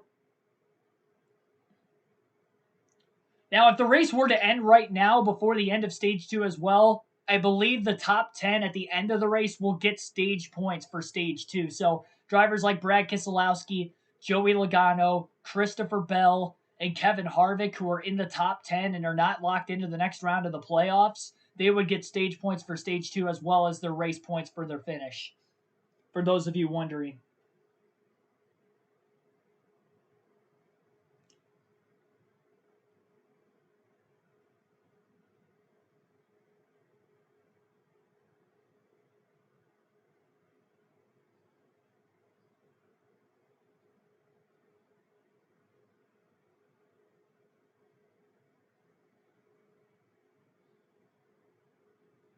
Any driver interviews we're going to get during this rain delay, you guys will get to listen in. So far, they have not interviewed anybody. That rain is heavy, though, I will say, on the front stretch at least. But again, it's how quick will the rain go through. I could see them waiting this out up to an hour, honestly, before calling it, because we only have officially 71 laps to go. 71 laps currently left in the race. Ideally, you can get that in about an hour. And it is only 2:50. It is only 2:50 Central Standard Time. Sundown at Talladega Superspeedway is at 6:27. So, I mean, again, you do the math. Ideally, if they could get this track dried by 5 o'clock, I'd say Central Time. If they can get the track dried by 5 o'clock Central Time, they will get this race in. As long as it doesn't rain again after that, of course. But this could be a lengthy rain delay, though, that's for sure. We want to see more racing. I would like to get this race done and over with. I mean, like, by that, I mean I want to see the conclusion of the race. I'd like to get all 500 miles in. You never like to see a rain-shortened race. But at least, at bare minimum, we were able to get the race in today. Interview from Bubba Wallace. You guys will get to listen in. I don't want to talk. Oh, sorry. I'm a big believer in, when you get like a tire vibration or you feel something go wrong, I'm a big believer in don't talk about it, it won't happen. And so I want it to rain. I want that to happen. But as far as it being official, I'm not going to talk about it. We still got a lot of laps left. So super proud of everybody on this McDonald's Toyota Camry. We've been a decent plate racer. And I told my team I want to be one of those good plate racers this go around. And Freddie did a hell of a job up on the roof to get us this far. Appreciate Brad there pushing us. Me and Ryan played ping pong with Joey and Tom, his dad, last night, and they beat us. And so I owe him some money if we do win. So how are the nerves right now? Are you calm inside? Yeah, no, it takes a lot for me to get excited, so I'm good. All right, Bubba Wallace saying it takes a lot for him to get excited. And now the waiting begins. Jeff, I seem to remember a young man named Jeff Burton trying to win the Southern 500 in the same exact position as Bubba Wallace right now. Yeah, Marty, and I can promise you once. Bubba Wallace, Denny Hamlin now talking. So that was Bubba Wallace's interview. But as he stated, this race is not over until NASCAR calls it. Obviously, we know that. With only 71 laps to go and about 3.5 hours of daylight left, they could get the race in less than an hour of daylight by the time they get it back under grade. Now, it will take over an hour to drive the racetrack, too. So, I mean, in my opinion, if this rain lasts for longer than an hour, I think they have to call the race. But if it stops within an hour of it raining right now, I think they could get this race in. And if NASCAR thinks that they could get to the end of the race, that is when they are not going to call it. They will only call it if they feel they don't think that they can complete the race before it gets dark. Different circumstance from yesterday when you have 500 miles versus less than 200 miles today.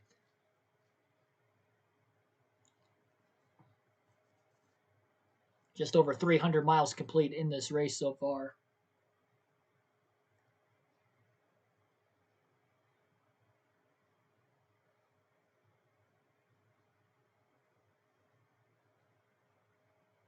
$328 people watching this stream right now. I greatly appreciate everybody tuning in. 122 likes. Smash that like button.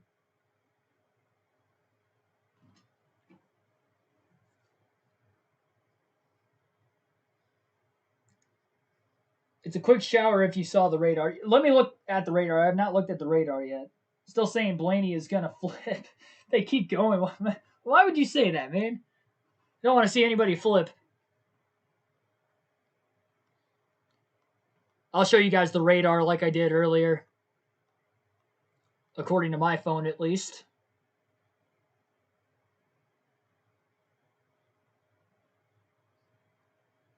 I don't know why it doesn't just stay on Talladega on my phone. It keeps... Man, see, that's the only thing. It's like a 30% chance of rain the rest of the day at Talladega. It's still under 50%. I usually try to think optimistically when it comes to that, but let me pull up the radar.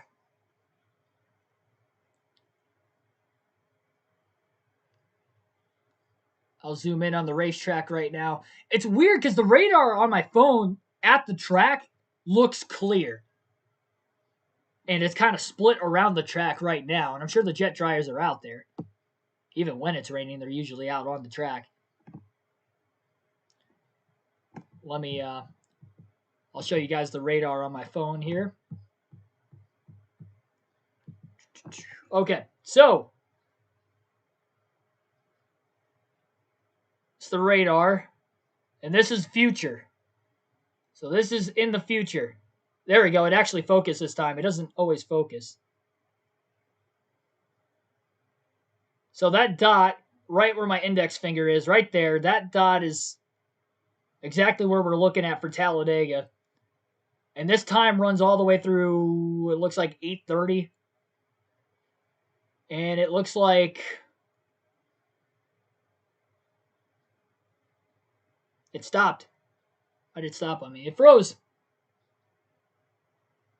It looks like, man, according to the radar, it looks like it's going to pop up and it's not going to leave until 5 o'clock. And that's just too late. Because by that time, it takes an hour to drive the track, 5 o'clock Central Time. And sundown's at 6:27. They called the Xfinity race at 6:15 the other night, too. Let me get the leaderboard back up here for you guys.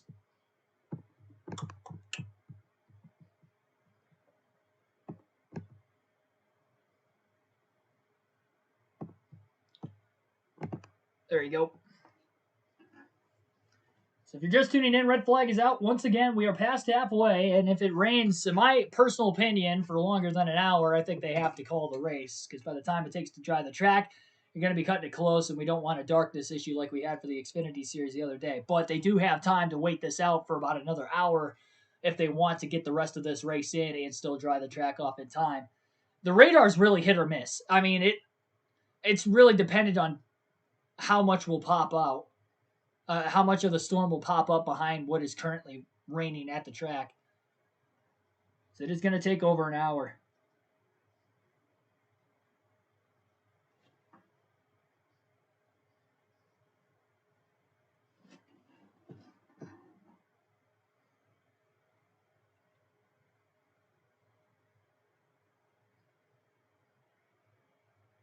Yeah, it's definitely pouring at Dega. They do have the jet dryers on the track. They're not drying the track.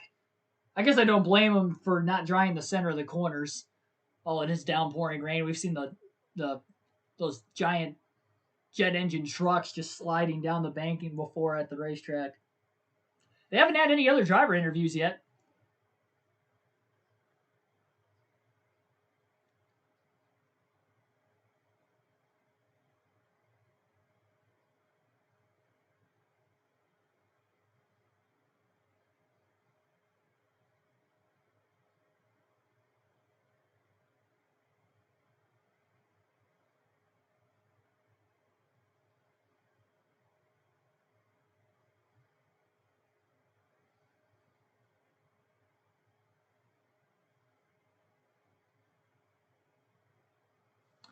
NBC currently on a commercial break. I just cannot believe we've had over 300 people watching this race today. When I went live at the start of the race, I was not expecting that. I do have to say, 333 right now with, let me refresh here, 142 likes. That's awesome.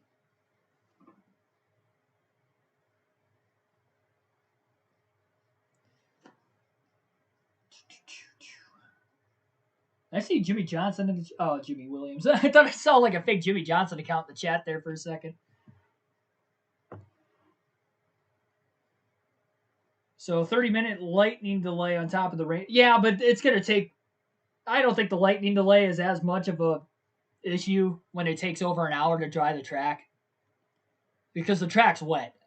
I mean, the track's wet. It's going to take over an hour to dry the track. So if the storm actually goes away, you know, like as long as the lightning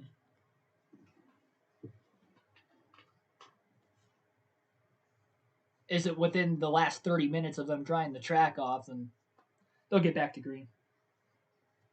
I try to be as optimistic as I can. It'll be called soon. I mean, it's already late Monday. I love the story. What exactly happened? Caution came out for a crash in turn 3. Ryan Preece had gotten turned after aggressive bump drafting in the middle of the pack. And as he slid down the banking in turns 3 and 4, playoff driver William Byron was collected. His car caught on fire. Then they were running caution laps for a few laps, and then the rain came for the second time today. But the first time we had rain, we were 20 laps shy of the halfway mark. It was a very quick rain shower. It only really wetted turns 1 and 2, and we had a red flag for maybe 20 minutes.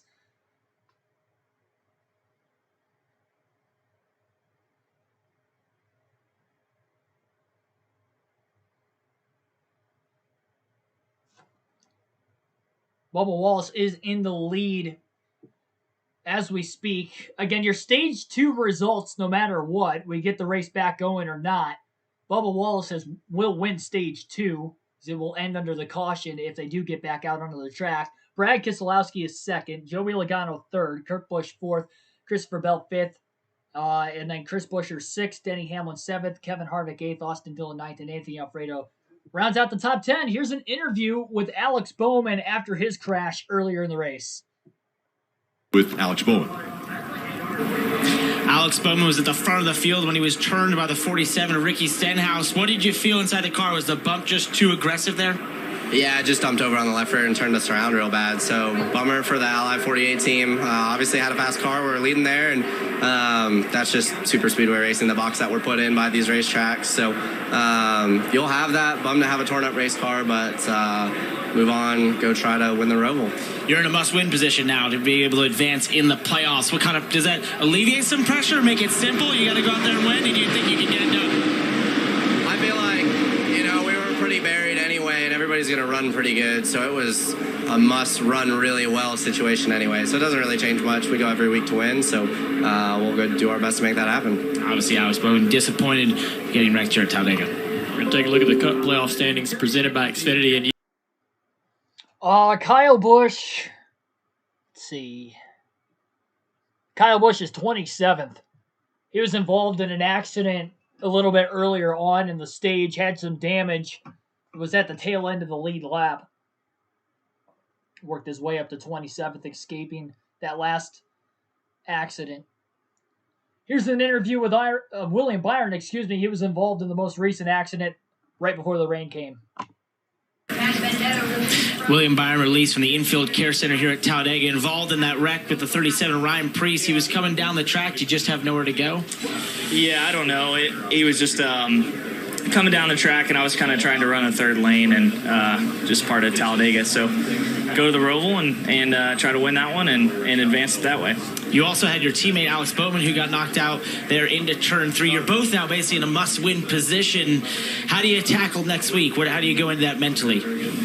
Just like we did at Bristol, I think try to do the best we can. We tried to win last week and it didn't work out, and try to win today, it didn't work out. But yeah, we'll approach it like we do every week. And thanks to Exalta, Chevrolet, everybody back at the shop, we'll have a really fast car for the Roval. So just got to go perform there. William Byron, a must-win position heading to the Roval.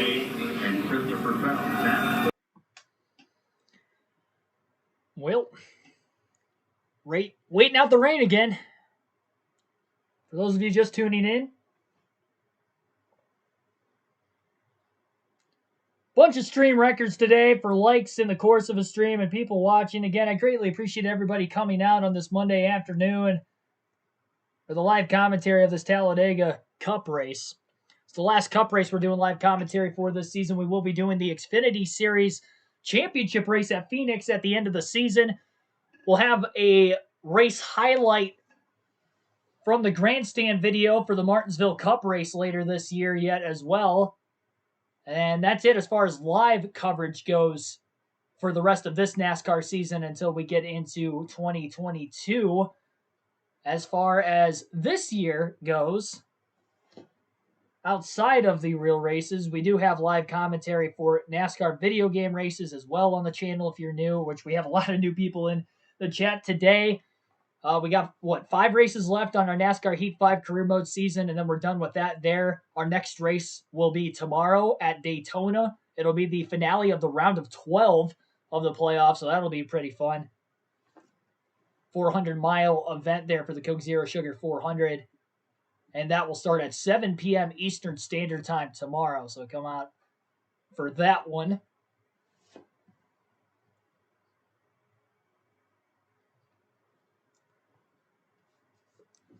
I try to give a different perspective and a different type of coverage with my NASCAR content on YouTube. Try to make it unique. That, and of course, my goal of one day getting into the booth for NASCAR races, which is why I do these live commentary for the real races, and then I do realistic commentary when we do the video game races as well. So kind of similar commentary, knowing that this is a super speedway, is what you're going to be able to listen to during the Daytona race tomorrow virtually on NASCAR Heat 5. I think our next race for NASCAR Chase for the Cup 05 is going to be Wednesday, as I believe what we're going to do. See, now that I have 1,000 subscribers, I can do a community post, so weekly I'll be posting now that you guys can see a weekly schedule every Sunday. Sunday or Monday, I'll have a weekly schedule for when I'm streaming, so you guys will know what time, instead of having to tune into the stream the night before for me to tell you guys, because there's just no way of being able to actually give you guys that information now. Can't stand the rain. I agree with you there. I want to see down in the comment section below, how many of you guys have waited out rain delays at a racetrack before? Heard a couple of you guys are at Talladega right now. I've personally waited out Michigan 2019 June race. They got rained out on Sunday, ran on a Monday. Michigan's my home track. I live about an hour and a half south of Brooklyn, Michigan, where the speedway is at. So I came home that night. I actually went to work on Monday because the race wasn't until 5. Worked till 1 o'clock and then left to work and went straight to the racetrack to watch the race on Monday. Got back home at like 9 o'clock or so. Went right back to work the next morning. What else? Chicagoland 2019, waited out about a 3.5 hour rain delay. Went back racing. And I think the Brickyard 400 in 2018 as well got rained out on Sunday. And they ran I was there for the Xfinity and the Cup race because the Xfinity got rained out Saturday too. So saw both of those guys, both series race on Monday there.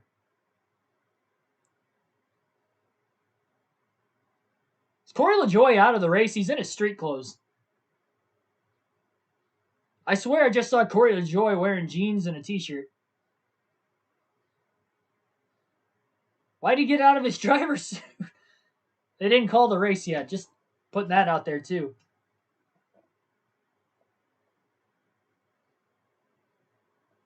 That's true.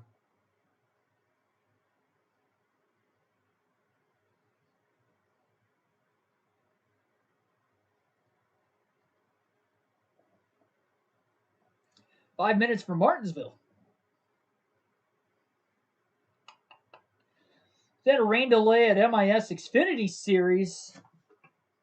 Pretty sure Daniel Suarez won. Yeah, also 2018 Michigan spring race. It was rain short, and they had a rain delay for like an hour at the start of the race, and then it ended up getting rain short. It's the only rain shortened race I've ever been to in the Cup Series.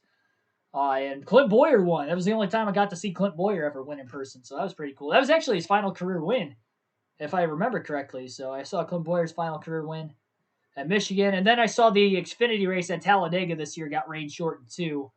But as far as the Cup races go, that was the only rain shortened race I've seen. And then the Xfinity race at Talladega this year was the only other rain shortened race. So those are the only 2 rain shortened races I've seen. I've been very fortunate. I've been to 24 Cup races. I don't know how many Xfinity and truck races. A lot less. I usually only go to the Cup races on the weekend just because of my schedule at work when I do travel. But anyway, so I've been to 24 Cup races. I've only had 2 races where I've had to watch on a Monday.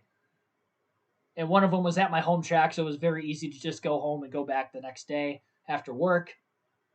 Working like a half day, I worked it out there. And then on at Indy, I just called off work. I was like 4 hours from home. So actually, both races I've seen on Monday have literally been within 4 hour drive time for me. So it was a little easier to call off and make it back into work the day after the race.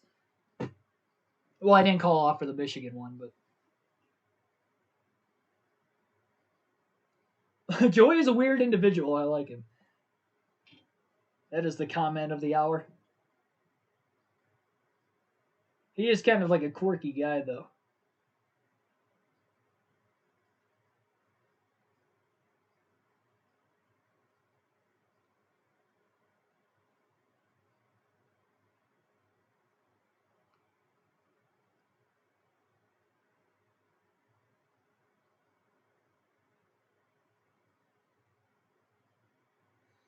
I can't imagine what the mixed emotions would be for a guy like Bubba Wallace right now, like especially knowing that he's never won in the Cup Series before.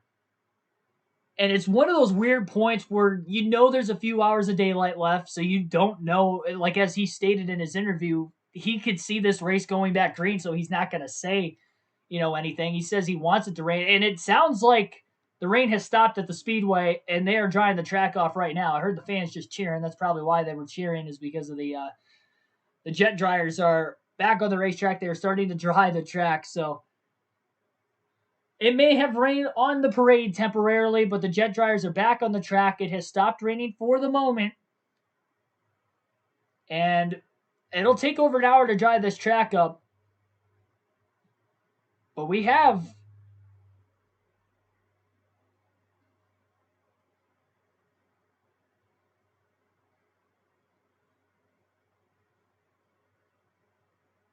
it's going to be interesting. This is the real race of the day. Let's be honest. The real race of the day right now is how quickly can these jet dryers get this track dry before we get more rain coming in and hopefully get the rest of this race in as well.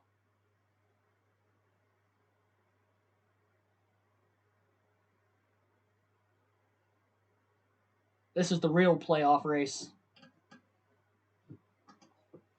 It's the jet dryers versus there. It's a three horse race here. You got the jet dryers in one corner, you got daylight in the other corner, and you have rainstorms in the other corner. It's a triple threat match of the ages. Who will win? Who will win? It's a fatal four-way. We got Bubba Wallace in the other corner too. It's a potential he could win too. So we got four outcomes that are possible here.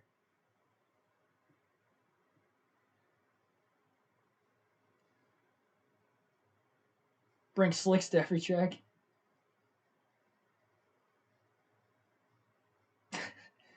Mark T is we know how he's spending this race. Maybe this rain delay benefits him.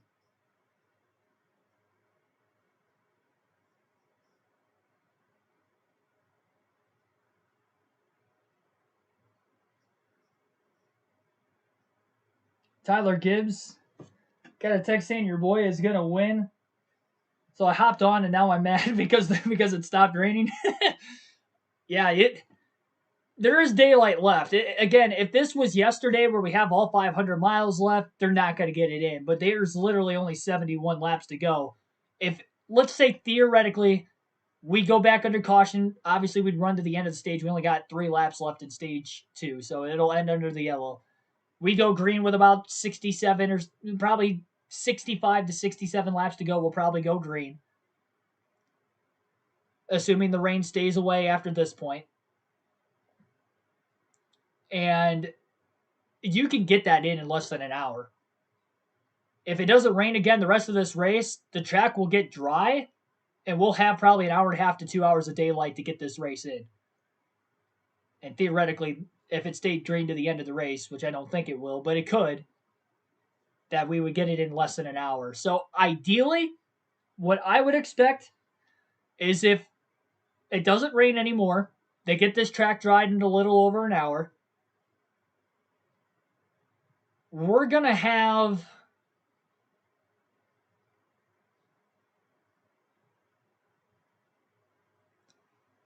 Joey Logano's about to get an interview. That's why I didn't finish my sentence. Here's Logano's interview.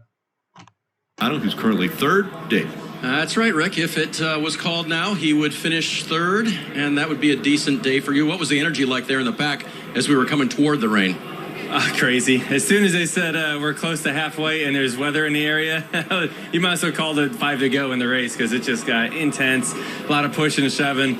My spotter's yelling. There's 5 or 6 cars all locked on bumpers in front of me. This is a bad spot to be. I was not in the right spot and was able to move up, get to the top lane, and get Brad in front of me there and start pushing. And we gained a lot of spots there and able to kind of get in a good spot. I had Ryan Priest behind me, so the Silver City crew from the quarter midget days was back together. That was pretty neat, and was able to get towards the front and thought we had a shot at getting the lead there even. So we'll see what ends up happening here.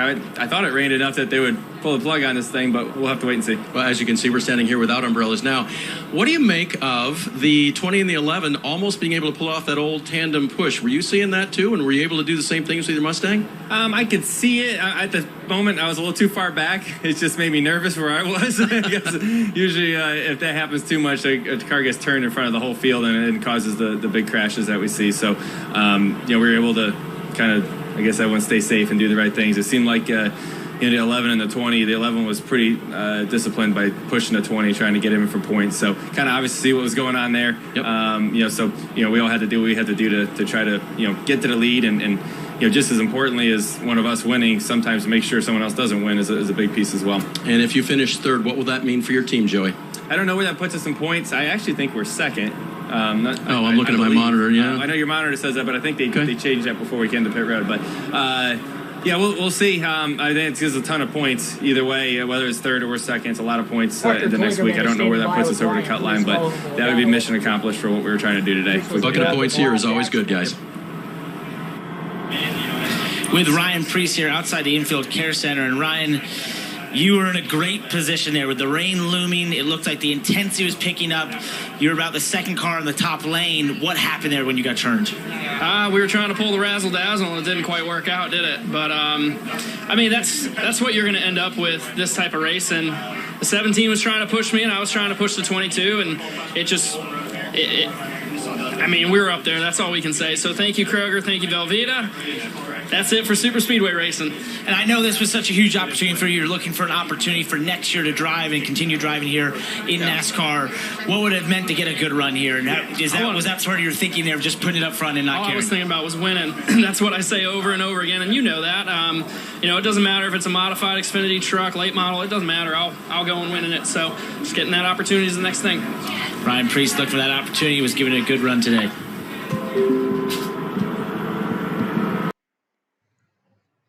All for the interviews for the moment. You guys asking about the cutoff line down in the chat below. So as far as I know, Alex Bowman and William Byron will likely be in must-win situations following today's race. They both came into this race below the cutoff line, and they're the first 2 playoff drivers that are out for the day, excluding Kyle Larson. Larson is, I think, still on the track, but he's like 5 laps down after being involved in 2 accidents already. One on his own, blowing a right front tire, and then before that, he was involved in an accident at the end of stage 1.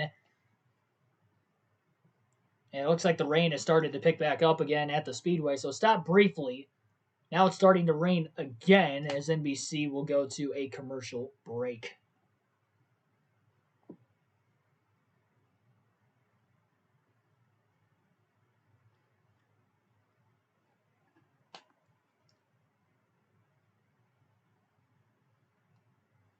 Well, the fantasy lineups are not locked for anybody playing NASCAR Fantasy, or if you're in the league, you can join the KRC League on YouTube. Not going to win any prizes this season because we're well enough into the playoffs and the regular season's already up. But if you want to enter, you'll automatically be locked in, I believe, for next year if they end up like saving the entries for next season like they did this year. But in case you forget, you can get in. Chance to win 2 tickets to any race of your choosing. NASCAR in, I guess it would be 2023 by next year's contest. But we already have a winner this year. Inside Uranus down in the chat had won the regular season championship. I'm currently leading the playoff championship, trying to hold down the fort for myself so I don't have to spend my own money on your guys' race tickets. But that is a benefit, and you guys have a chance to win. All you got to do is join the KRC League on YouTube, KRC in all caps, capital L for League, space in between KRC and League as well. Go to NASCAR mobile app website. You sign up with your email if you're not already signed up into a fantasy league, and you can search to join. You can play it's free to play, so you got that. You can play for fun for the rest of this season, and then you'll be entered for next year. And all you have to do, outside of being in the league, you just got to be a subscriber of the channel. Subscriber of the channel, and there you go.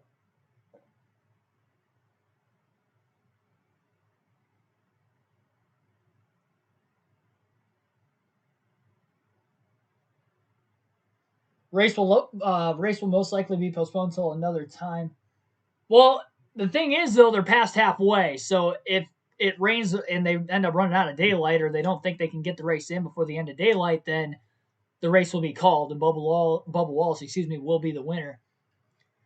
This would be the second Cup race that'll be rain shortened this year. They rained short at Coda. Was there another race they rain shortened that I don't know? It was darkness shortened at New Hampshire. And there was a rain delay that led to that.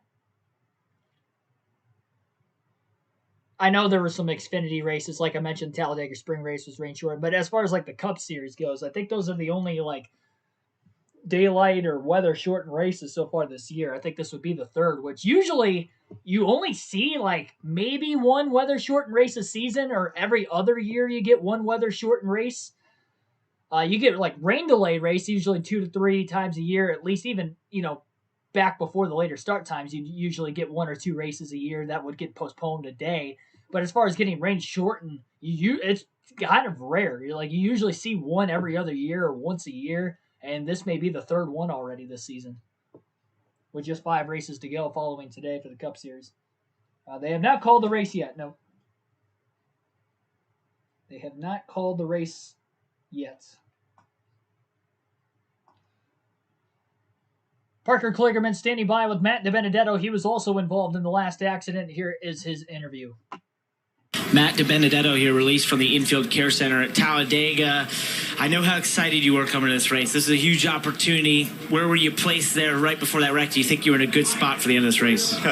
No. I was excited coming in. Not now, but it is what it is. We went up there early, led some, and we're feeling our car out. Had good speed. It was good as always, man. The quick lane Mustang, Wood Brothers always bring really fast race cars to here. So wanted to, feel it out, and then we committed to after that. And we got shuffled a little, just riding. We were committed to that before the day started. Leverage the situation to our advantage that we don't need stage points. So we were going to cruise, let the wrecks happen, stage 3, go, try and run up front, and then go for the win. But Mother Nature threw a little kink in our plans here, and obviously we see what happened. How aggressive was the racing out there? Oh, it was nuts. It was. We were on borrowed time for sure. But when the weather obviously became a factor, and everyone was communicating it to all the drivers, you saw it just instantly pick up, and everyone was on full blast mode there at the end, and we didn't have the track position. So since we were committed to riding, then we had to go, and just not the right situation. It was a circumstance. Mother Nature threw the big kink in our plan, but. Another fast car. We've got some good races left. We've been on a roll. Our team's been doing awesome, man. So we're going to take that momentum and try and snag a win. Glad you're all right. Thanks. It does look as if the track drying crew is making some significant gains in trying to dry the track, but it looks like the rain has started again, at least in turns 1 and 2 for the moment. Or sorry, turns 3 and 4, according to Rick Allen.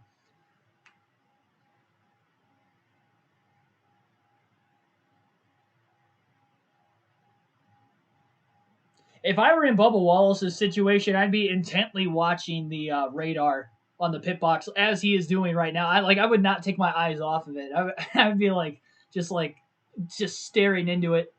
I'd be like my grandmother whenever there's rain in the area at home, and she's constantly flipping from the Price is Right to the Weather Channel, looking at the weather every weekday morning. I remember those days growing up. That would be me if I were Bubba Wallace's situation right now. I would just have my phone out. I'd be constantly looking at the radar the entire time. Somebody would come up to talk to me, and I'd probably shoo them away. That would be me if I was in a situation. Yeah, go Blaney. Where is he right now? Ryan Blaney is running 13th. Not bad. Got some playoff drivers behind him. They got knocked out, so that's good for him. He's sitting The last I saw, he was like 24 points above the cutoff line. So, I mean, if you exit Talladega with that, you're in decent shape. I know he got the Roval next, but Blaney's pretty good at the Roval. He led some laps last year before he spun out for the lead. He won there in 2018, so he's pretty good there. As a Blaney fan, I'm not worried about him getting eliminated as long as he just survives the rest of this race today. I think he'll be all right. He'll be in the round of 8. Work order to survive, indeed.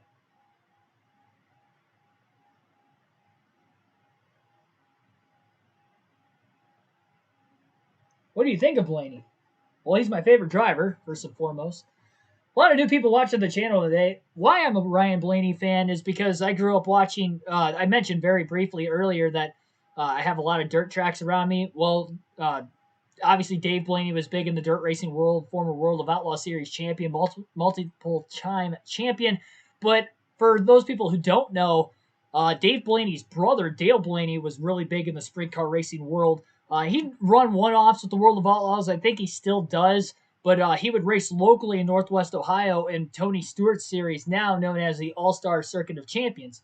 Before Tony Stewart bought the series, it was basically still the same title. It was the All-Star Series, and they would travel in the Midwest. It was a Midwestern dirt racing series. That's where Dale Blaney got his racing name. And, well, because I live in the Midwest and I have a lot of dirt tracks near me, I would go in the summer times when I wasn't in school, probably 2 or 3 times a month. I would go with my grandparents or my parents, and I would go down. We would go to our local dirt track, and usually the All-Stars would go about once a month to Fremont or Attica, and usually we went to Fremont, and we would watch racing. He was always my favorite. For whatever reason, the red number 2 had popped out. Actually, I think I got him. I think I have a picture standing next to his sprint car because we used to get pit passes all the time. But anyway, he was always my favorite driver. So when Ryan Blaney was, I've always been a NASCAR fan, so I was a little kid too, but as far as sprint car racing goes locally, Dale Blaney, he was always my favorite. So when Ryan Blaney was working his way up the ranks in NASCAR and he was looking pretty competitive, winning some Xfinity Series races, winning some truck races, I was like, I have to be a Ryan Blaney fan when he gets to the Cup Series. My driver growing up as a kid was Greg Biffle. Literally, Ryan Blaney's first full-time season in the Cup Series was Greg Biffle's final season in 2016 in the Cup Series before Biffle retired. And so Ryan Blaney, I'm all in on him. Even though I was a Biffle fan growing up as a kid, I'd say I'm just as much, if not more, of a Ryan Blaney fan as what I was a Biffle fan, just because I had that connection, that tie with the Blaney name locally. His family's from Hartford, Ohio, too, which is probably like an hour south of where I live. So the name is pretty recognizable here.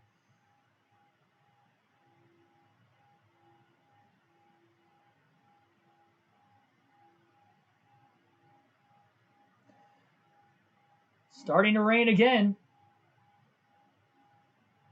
Well, they are celebrating in the 2311 pit box, and I think Bubba Wallace may have just won. The way they are celebrating, it looks as if they have won.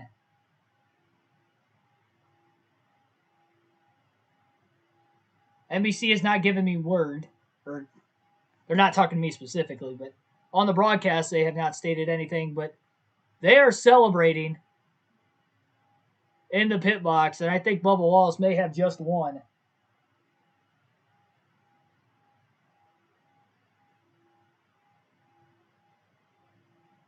Yep, it is official. The rain picking back up on the racetrack once again. First career win for Bubba Wallace in the Yellowwood 500 at Talladega. 71 laps remaining, a rain-shortened race. It has been close to an hour, like I said.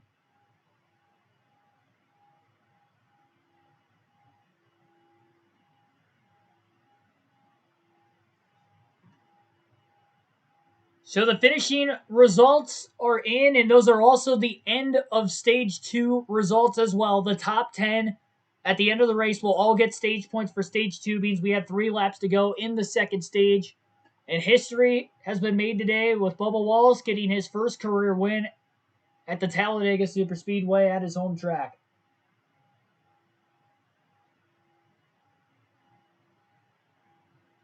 It is official. Marty Snyder down with Bubba Wallace. They'll probably interview him again now that it is official. And you guys will get to listen to that interview. Chase Briscoe going up and congratulating him.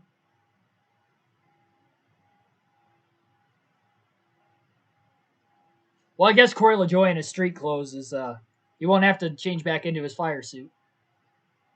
Corey LaJoie may have given up on the rest of the race while some drivers were still getting anxious as if they were going to continue on. First win for 23-11 in their first season in the NASCAR Cup Series. This team has been strong on super speedways all season long. Was definitely their best opportunity to win a race, and they capitalized on it here today.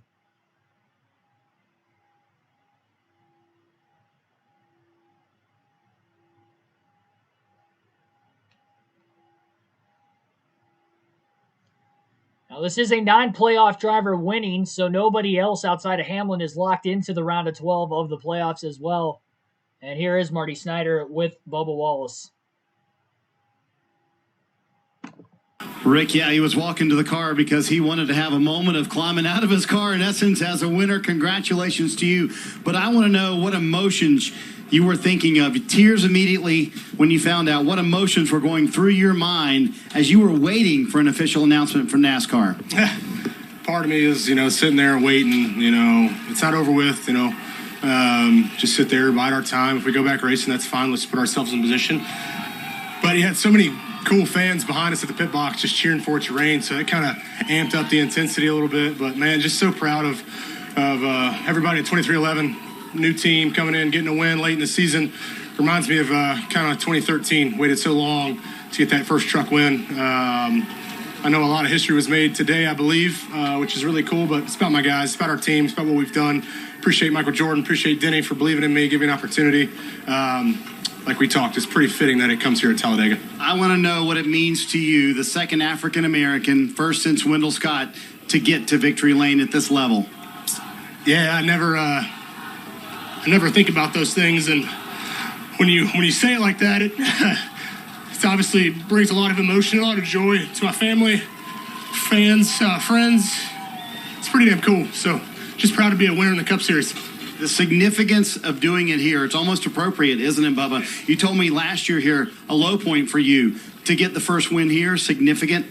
Yeah, for sure. This is all those kids out there that want to have an opportunity and whatever they want to achieve and be the best at what they want to do. And you're going to go through a lot of bullshit. But you always got to stick true to your path and not let the nonsense get to you. And stay strong, stay humble, stay hungry. There's been plenty of times where I wanted to give up, and you surround yourself with the right people, and it's moments like this that you appreciate. Bubba, there's a lot of people in this garage area and a lot of people around the world that are very proud of you right now. Congratulations. Thank you. Appreciate it. All right, Bubba Wallace. The emotion, his friend Ryan Blaney coming in with a water bath there, and you can hear the emotion in his voice, and you saw it in his tears as well, Rick. Wallace and Blaney, great friends. Whenever Ryan Blaney goes to victory lane, Wallace is the first one to congratulate him in victory lane. Same goes with the friendship the other way around. Blaney the first to seemingly congratulate Wallace after his post-race interview. Again, we'll take a quick rundown of the race finishing results before we get on out of here. These are the race results and the Stage 2 results as well. So Bubba Wallace with the Stage 2 win and, most importantly, his first career race win after 143 starts. First win for 23-11 and for Bubba Wallace in his NASCAR Cup Series career. Brad Keselowski ends up second with Joey Logano P3. Keselowski, the highest running playoff driver so far, or at the end of this race, I should say. Kurt Busch fourth, and Christopher Bell rounds out the top five. Chris Buescher finishes sixth, Denny Hamlin seventh, Kevin Harvick eighth, Eric Jones ninth, and Anthony Alfredo rounds out the top 10. Austin Dillon 11th, Martin Truex Jr. 12th, Cole Custer 13th, Chase Briscoe 14th. Great rally after he had a wrecked race car earlier. Same for Truex, who was involved in a spin and actually got back in the top 5 after about 8 laps after an accident. He ended up not getting a top 10, but still finished 12th. Good rally for him as well. Ryan Blaney rounds out the top 15 as the scoring has updated, I guess, officially now. So Ryan Blaney will end up finishing 15th. Ricky Stenhouse Jr. finishes 16th. Michael McDowell 17th. Chase Elliott 19th. Quinn Houff 19th. And Justin Haley, who led some laps early on, rounds out the top 20. Ryan Newman 21st. Corey LaJoie 22nd. Daniel Suarez 23rd. Landon Castle 24th. Joey Gase 25th. Eric Almirola 26th. Kyle Busch with a rough go. Got involved in an accident earlier. Finishes 27th. Cody Ware 28th. Garrett Smithley 29th. BJ McLeod rounds out the top 30. Josh Bilicki and Ryan Preece, last two drivers on the lead lap, 31st and 32nd. First driver one lap down, Ross Chastain at 33rd. James Davidson 34th. Matt DiBenedetto 35th. William Byron 36th. Kyle Larson 37th. Alex Bowman 38th. Tyler Reddick 39th. And Justin Allgaier will round out the field. 40 cars. Those were your official results, barring post-race inspection, so I should say unofficial results to today's race. Crazy race from the get-go, that is for certain. Like, share, and subscribe for more daily NASCAR content. Our next live stream coming up tomorrow night at 7 p.m. Eastern Standard Time at the Daytona International Speedway for NASCAR Heat 5. It'll be our final race of the round of 12 of the playoffs there. I may get a post-race analysis video out. It's going to be tough with me having to work tomorrow with this race ending up on a Monday, but I'll do the best I can. I know I've lacked with the post-race analysis videos in the last couple of weeks, but between going to a couple races, the Sunday night race didn't help with my work schedule the last week as well, and Darlington as well. So we'll see what I can do, but again, welcome. Or I should say thank you for everybody tuning in. We did it. 1,000 subscribers on the channel. It has been a long road, and I greatly appreciate that. That is just awesome. And thanks for everybody tuning in. New stream records. 166 likes right now. We hit as many as 370 people watching at one point in time. Absurd, really, compared to usual ratings, I guess, with our channel. So yeah, thanks for all of your guys' support as always. So I will see you guys tomorrow night on the channel. For those of you that come out, should be a wild race. We'll go super speedway racing for the second day in a row on the channel. You guys will physically get to see the race on the channel, though, as we'll do it virtually. Thanks, everybody. Have a good rest of your night. Congratulations to Bubba Wallace for winning the Yellowwood 500.